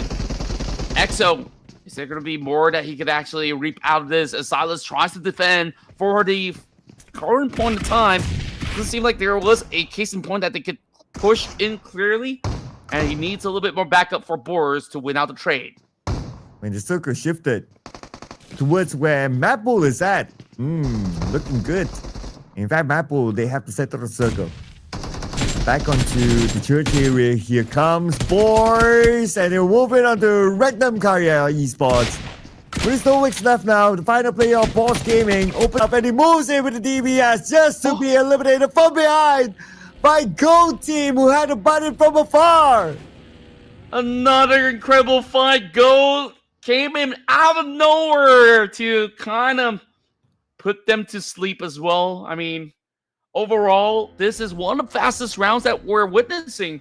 Stage 2, and we're only left with 12 teams. And now GOAT will be on their journey after they do gather up a little bit of those loots coming from both sides of the squads that was eliminated. Twisted Minds, they got so much space around the crater fields. And you did mention MADBULLS, they had the northern portion all along. These two teams are going to have a really good time in the late game. Meanwhile, not so much for Kara. They get caught out in the middle rotation. Oh, but a great bad boy. Showing who is the bad boy here. And immediately taking out the 2 players of Kara, forcing the other players of Kara to move to another area. Water treatment is going to be the house of ARCred. Ooh. So far, I'm really liking how these teams actually set up for, you know, those rotation catches. And so far, it's been looking rather solid. Kara, they got their 4 points initially from the fight that broke loose, but now they're only left with 1. ARCred just gotten a couple of all these freebies just by hanging out around this water treatment area, but they're not too far out of reach into getting into those critter field areas as well to play out for the end game. Move towards the side of R8 so far, no commotion whatsoever, but a team that's surrounding them over on the mini-map is going to be APG. Let's see if they are looking for this push, but it isn't going to be all too easy. because there's a lot of all that dead space in between that does allow R8 to eventually spot them out. So it is a little bit more of a tedious approach for APG to formulate those numbers if they're looking for some. However, APG is also in the circle, so I don't know if they really want to push this one. Unless if they have a big advantage, then maybe. But at the current state, I don't think APG will be interested. Might as well wait for the next circle to shift and see how it goes and whether it's worthwhile for them to make the push. Speaking about that circle, it's going to show up right now, and it goes towards where majority of the teams are already at. Yeah, it's not too shabby after all. We're seeing Cronus finally joining in from the outskirts, arriving in just the perfect timing. But how is he going to go through both Twisted Minds as well as APG is going to be something that boggles me. The rest of GEEKAY this time a little bit slower on the rotation, and now is being gated off by the rest of ETSH. Nate's now being sent right through. Not quite hitting the mark just yet, but Reverb is going to be looking for that cheeky flank. And take a look at SAFG. He's going to be able to maybe spot out Reverb from the high ground as well. And instead, it's going to be Kevin now getting pummeled down. It's going to be a 1-for-1 trade as Baby goes down on the floor as well. Reverb now gets punished as we talk about the flank that was imminent coming in from the other side of GEEKAY. When there's Esports the target on the other side, it's pretty far away though. But anyway, for GEEKAY, I guess once they're done here, they will move in. But how far is the circle from them? 600 meters, not that bad. And plus, they have vehicles. It's just a matter of whether any other team would try to stop GEEKAY from entering into the circle. But now, Twisted Minds. It's their turn to be in action. And Krona is right in front. Final player of Nuclear Zone will be rushed in. He's all alone though, but that was a massive nade. It actually connects onto two of the members, dealing a big chunk. Might be able to knock out Freak if he's not careful enough, as he signals even more of a warning up against the rest of Twisted Minds. It also caught in the attention of APG from the top end of the hill. So if they really want to recommit, they're also sending nades of their own. I want to see if this actually lands. Okay, not quite so. Corners now being dealt with as Yo will be able to at least gain one more point added to the tally of Twisted Minds. And APG, they heard all the commotion. Now they're going to put their attention to Twisted Mind. At the same time, R8 is close by and they're showing up as well. R8 is definitely going to be the team that will threaten APG more if they approach. So that's why they sent out referees just to keep an eye on to R8. But R8, it looks like to themselves that they're not that interested to push. They're happy with the combat that they have in the circle. Yeah, I think like overall, they don't really have to do anything too drastic for the meantime, because the attention isn't exactly drawn towards them for the moment. Twisted Minds is playing on a very dangerous area though. I mean, this low ground, we've seen plenty of all these teams being caught up. And for the meantime, they're waiting for the next shift, and we'll have to see who does it favor. It is still belonging to R8, APG, as well as MADBULLS for the moment. On the outskirts, we got Go to try to breach in from the west-southeastern side. So it shouldn't be too concerning, because there is a couple of all these compounds that they can hold out from the outskirts of St. Martin. Oh, Twisted Minds coming in onto Alpha Gaming. Those vehicles kind of smoking up. So we use that as a barricade for now. Lord is going to be the one at the front line, and we'll be gunned out by none other than Top Twisted Mind. Looks like their plan is not working out for them. Not all too much, as they had to actually push through from the low ground. They don't really have the optimal angles. And take a look at who's on the far end. R8, they want to get involved top. Now that he's knocked down, he might just be stashed away. So even despite the effort coming from Twisted Minds, the points might actually go over to R8. Well, for Alpha Gaming, they are collecting their own points. Managed to get one out of Twisted Minds. And Twisted Minds now 2 active players. And here comes the rest of APG. They want to finish up the job now, sending a nade across The pickup is still on the way though. And now Zul will be the one to lead the charge together with Refuse. Oh, but here comes Doc as well because he had to save top. Anyway, within the smoke down, 2 players of Twist of Mind now back up again. They try to fight back with the DBS in hand. Going up against the SLK of Zul. Zul shows up towards the right. Gets a knock. And now Twist of Mind only down to break the final player that has to pull off a big clutcher against the remaining 2 players from Alpha Gaming. Yeah, back up against the wall though. There's barely enough room for him to actually play things out. He does send in a grenade, trying to deter any form of push coming from the side of APG. Still going for a rescue, but I'm afraid that he got himself into the hot waters as he is 1v1 up Kenzo. Make that 1 versus 2. Doc will be able to eventually close in on him, while Zyle still trying to hunt out. I mean, Freak, so far as a mad lad, he's been able to pin 2 members down. And now, the rest of Alpha Gaming might just be struck down because more teams wants to get involved. Oh man, not looking good for Alpha Gaming. They only have 1 active player. But GEKAY Esports taking the active approach right now against MADBULLS. Same time, they're going to see their teammate Ragnarok. And Kevin is going to keep watch. Coming back onto Alpha Gaming, here comes R8 onto them. Big nades now being cooked as they toss very close in proximity. I'm just really surprised APG was allowed to go in for at least 1 revive. Now he goes back to a 3-man scuffle up against the rest of R8, but that was just quickly navigated by CO7. He gets that double. Can he actually find a whole lot more? It doesn't seem like it's going to be a clean-cut answer with GS. Also going in for the mix as R8 dominated APG. They only walk away with 5 points. And MADBULLS 1 player knocked down. But we're going to focus on to GS versus GEKAY. And GS still in the game at the top 7. That's a nade onto Esso. Will not connect at all thanks to the buggy. Smoked up buggy though, so he has to be careful with the buggy. He gets blown up right in front of him. He will be knocked as well. And it looks like GS no longer interested. They're going to focus on to get into the circle first. They have to do so.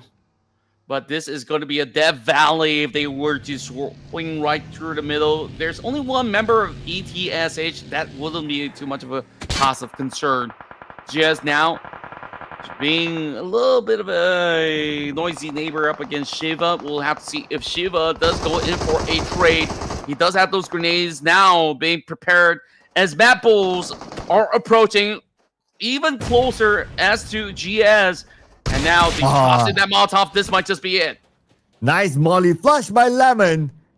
And from then on, he just needed to wait until his opponent came out, and the rest was history from there. Now for MADBULLS, still in the game, and they managed to get into somewhere in the middle of the circle with his compound. It's not too bad for MADBULLS, but this time, they don't have a full team. So they have to figure out how they're going to play this one until a chicken dinner. Mori, on the other hand, now kind of busy because GEKAY is going to come in, and Mori gets 1. 1 more on the other side. Is Mori going to be able to pull off a clutch here? We'll have to see while they're holding back this corn push. SAPG now catching flames coming out from the side of Marv, and he's just going to go in with more toss-ups of the grenade. He's also taking the front of it as the exchanges go through. GEKAY! And they actually find it, and Marvel, he will be able to pin them all down, sending GEKAY Esports out of the game. And because of that, right now we are in our top 5 teams. Majority of them already in the circle. But ARCred could take this fight against MADBULLS. Bad Boy cooking up this nade, sends it across into the shack. And he will get that 1 knock immediately onto Lemon. That's a beautiful, beautiful tag of the grenade. And Bad Boy, he's going to be the king of the kill right now. But to challenge that, is there going to be anyone else? GS, they can only look from the other side. And unable to even draw their weapons straight up at those members of ARCred over the hillside. Still 5 teams playing it out. MADBULLS only left with 1. We'll have to see if the rest of these teams will be slowly taking each other out. I mean, Spider-Man is in the most sought-after position. Well, other than being part of the averages eventually, but yeah, it does not look all too great for MADBULLS for the moment. Whereas Gold Team, they've stayed steady over on the south side, and eventually they look to wrap in. But when will it be the right timing to do so? The new zone will appear. If it does shift towards the south side, then those teams in the compound will be on the losing end instead. Yeah, right now, I believe all the teams are holding their breath, waiting for the next circle shift. It should come in about a few more seconds, and there you go. Goes towards the middle.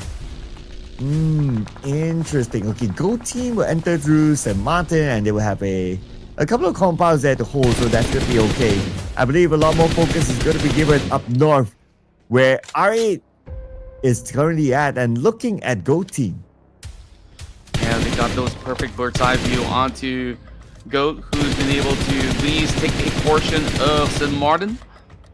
Vic has been forced to retreat back into the far end, so he's gonna be gathering maybe a couple more loots, perhaps, in order to eventually rock up against the rest of R8. But this is such a daunting task. Goat Esports, they have to push through this high hill, and it doesn't seem like it's gonna be an easy task for them to do so up against R8. And not everybody's in the circle yet. And there you go. Ali currently down, but not out yet. But if we were to look at his position, he's quite far away though from his other teammates, so I don't think that he will be saved. It's just a matter of time now. It's just gonna be a calm before the storm. With one member being pinned out, ARC is just gonna cut their losses. They know that this is too tough to salvage since they're split into a better location for the moment. It'll be unwise to just retreat from that elevated ground. That boy looked to going for a little bit of an exchange at the very least. Enough to eventually have the rest of R8 to give their position off. So ARCred, they're now deciding where exactly did they land. Now that they're on wheels, perhaps they're just going for an isolated approach, having some wide angle coverage, and I believe that is actually an attempt to go in for the rescue. Okay, all the way from the right side of the circle to the left side to go for the rescue.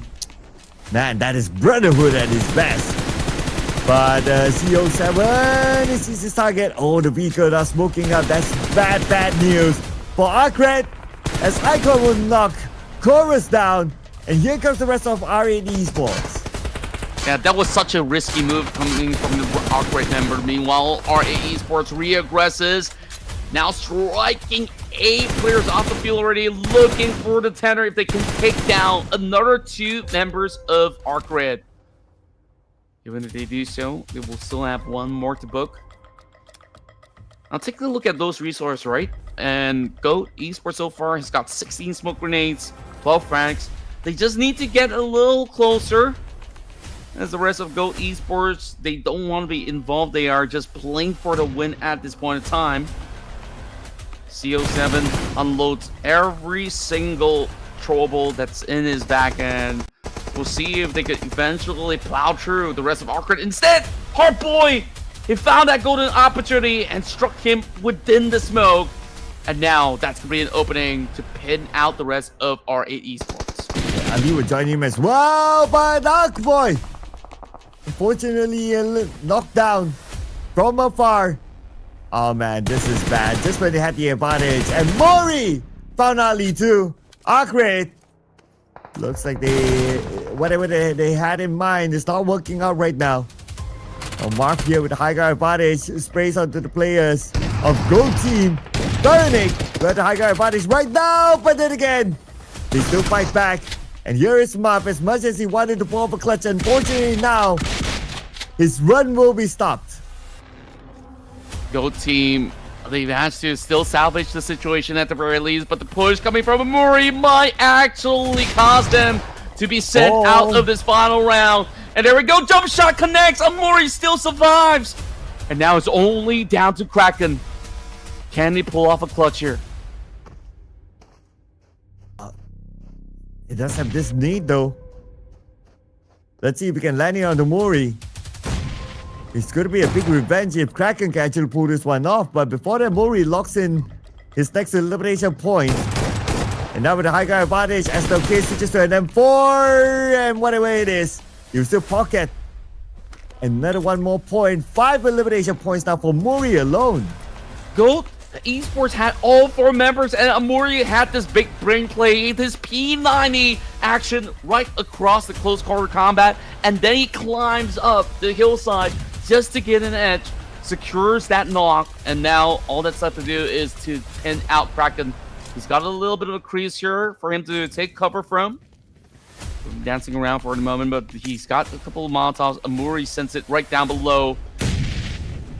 Potential rescue onto Varanik, but hey, that grenade will eventually land perfectly, and now it's down to R8 versus the rest of GS.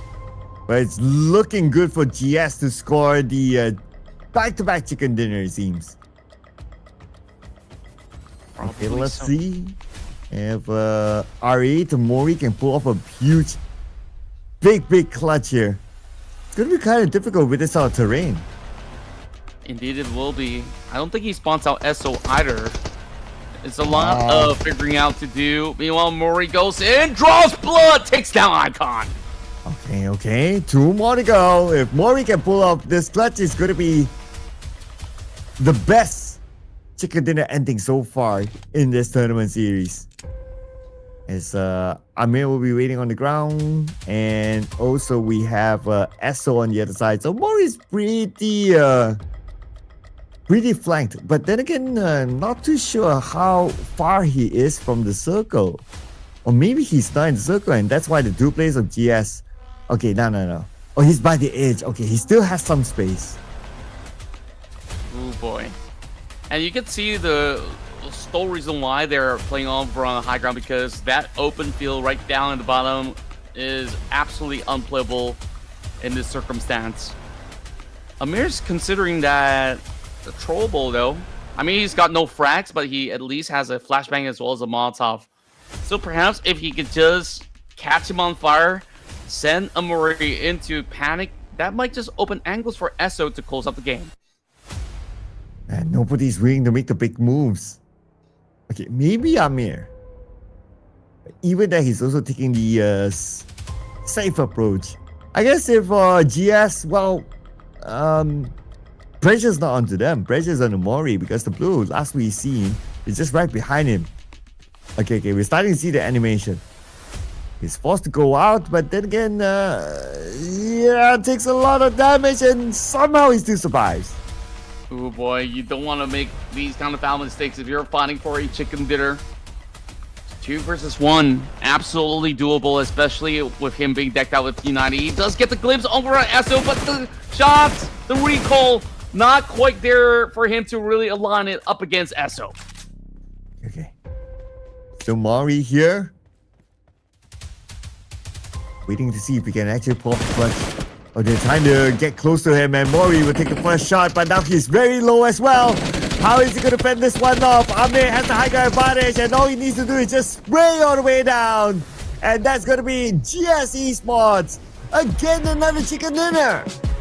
Another back-to-back win for GS, as this has been absolutely incredible on how they've been able to just drive up against every other team here in Miramar. Steady is the pace that they play, and so far they've been the ones that have read everybody else like a book that they've always studied every single day. Kudos to them. And now, where does GS land after securing this back-to-back win? And this time, the hero of the match for GS is none other than Amir. Did he play the previous round, or was he subbed in for this round? I kind of think that maybe he's subbed in for this round. Okay, we need to fact check that one later on.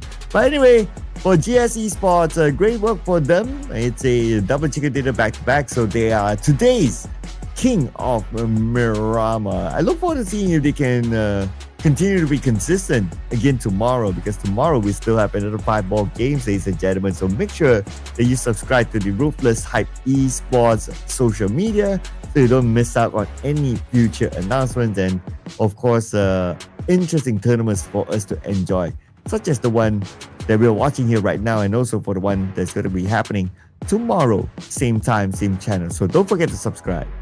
That's right. Of course, we always offer you the best PUBG Mobile action. So, of course, you guys could also follow Ruthless Hype Esports on every other social media platform, or IG, X, everywhere else that you can actually think of. So, with that being said, though, that concludes our final round for tonight. Of course, we do have all this amazing stats coming from the rest of the teams. And out of the many names out there, GOAT has to travel the furthest amongst the rest of the field. The only time that we actually see a lot of all these teams start to utilize their utilities towards the end game, where you saw they were fighting over on the high ground. ARC uses the most amount of smokes, whereas R8, they were on to those explosive, and of course they were just inches away from almost clutching out against GS. So that was one hot fought battle. I really want to see how many points did RA collect this round, because they were placed above GS when we were shown the previous graphic. And also for R8, let's say if they are the team with the most points collected overall, it is R8's biggest comeback so far. Yeah, because yesterday they weren't doing so well, but today all of a sudden it's like, oh, R8 throughout the entire day has been doing pretty well. Yeah, they did. And overall, they are a team that, of course, never backed down from fights. And for most part, Amuri was the key factor onto their progress of scoring big numbers over on the field, with a total of 913 damage being dished out, as he did manage to find himself that loot crate that equips him with the formidable P9. And who else is beside him? We have Mafia from R8, Amir from R8 as well, and ZD7 here from R8. So we have three representatives from R8 and one from GS, that's Amir. So 7 eliminations for Mori, 5 for Marv, 4 for Amir, and Z with 3 eliminations to his name. So with the fact that R8 has 3 representatives up here, we're already seeing like these many eliminations. So that means the total point count here for R8 is 21 points. And Wow. GS Esports, even though they scored a chicken dinner, but they only brought home 18 points. But still, a chicken dinner is a chicken dinner. That's right, and overall, it's still a massive approach coming in from our top 4 teams. They were duking out till the very tail end, and look at the mid pack. We have so many teams sharing the same score: 6 points for MADBULLS, GK, Alpha Gaming, Regnum, Karya. Meanwhile, 4 points each for Nuka Zone, Oof Esports, Kara, as well as BOARS. The rest gets a little bit of a fair share, but overall, it's been a satisfying round. And R8, they strike not only within close distance, but also long range, with Marv scoring the longest limb at 317 meters away. So absolutely impressive. 27 rescues. We saw a lot of drawn out fights happening all across the matchup. And of course, that will secure another big win once more for the side of GS to conclude this final matchup in Miramar. So tomorrow, still a lot more work to be done by all of our participants. I can't wait to see what will they be cooking. Will it be a storm, or could it be a little bit of a slow day, just like how Falcons did? Well, we'll never know. Yeah, I do hope that Falcons make a significant shift in their regular drop shot, because the starting point isn't really working out for Team Falcons. So I guess the key right now is to, number 1, try to avoid two-step mines, because two-step mine has a very good record against the Team Falcons. And number 2 is to avoid other teams, because even in the previous round, they went away from two-step mine, but they dropped into another area that featured another team and they still lost. So well, something for them to consider again tomorrow. But for now, we're also going to crown the current MVP, ladies and gentlemen, and we have to give it to Bad Boy. Yep, ARCred, so far they've been able to really have a lot of all these points secured, all thanks to Bad Boy. Even you saw when push comes to shove, he's been trying his level best to keep his team afloat, and he's the one dealing the most damage alongside with 18 points of eliminations acquired. That's like pretty much 2 kills per round, so to speak. So of course, we hope to see even more of this kind of work rate coming from Bad Boy for tomorrow. Oh yeah, that's a good point on the 2 eliminations per round. Okay, solid. I mean, we can consistently do that, and that's why Bad Boy is here as the MVP. But beside him, we have Twix from Go Team, and then we have Esso from GS at number 3. Number 4 is going to be Dog from Alpha Gaming, and number 5 right now is Snowix from BOARS Gaming. Now, if you were to look at some of those numbers, especially on the average elimination department, they are all really close up here. They really are, and I think that when you pit them up against each other in a top 5 scenario, ooh, that will be quite the fiesta to watch. So I really do hope that we eventually get to see a certain top 5 of those kind of instances. But the overall factors, it is going to be Doc that secured most eliminations to put himself at the podium spot. Meanwhile, Esso's incredible performance today to land those double chicken dinner has been absolutely amazing, and overall that's a total of 19 eliminations, just 1 short to chase up against Doc. And of course you got Bad Boy, a Do, as well as Twix to be part of the equation as well. So not too different from our MVP title runners. Wow, what's not going to be different is the top. GOAT is still at number 1, followed by ARCred, and then we have MADBULLS at number 3. But we have to also congratulate GOAT Team for breaking into the 100-point mark, being the first team to be able to do so. Now for GS, back-to-back chicken dinner, that brought them up to number 5 right now, and they are 24 points away from the top. It is still pretty tight here if you kind of think about it. Like, anybody could be at the top. Although, yeah, GOAT Team has been holding it for the entire day, but it's only 9 points between them and ARCred. So tomorrow's going to be real interesting as well. Yeah, if anyone pulls off a MADBULLS to secure back-to-back chicken dinners, or even like GS, then potentially you will definitely see some of these names over, even on the second page, to have a solid chance. I think BOARS have definitely shown great prowess on how they actually take those early engages. R8 now advances 1 spot to push APG down a notch, and at the very same time, REG, they've been climbing even despite this being their first day. 31 points is a very healthy start for them, whereas Falcons, they slide down the list, only acquiring 2 points out of the 5 matches played out so far. Ooh, yeah, you pointed out right, only 2 points today. Even if we compare them to like ETSH or Nuclear Zone, every other team scored more points for today especially. So Team Falcons, only 2 points, definitely something that they need to go back to the drawing board on.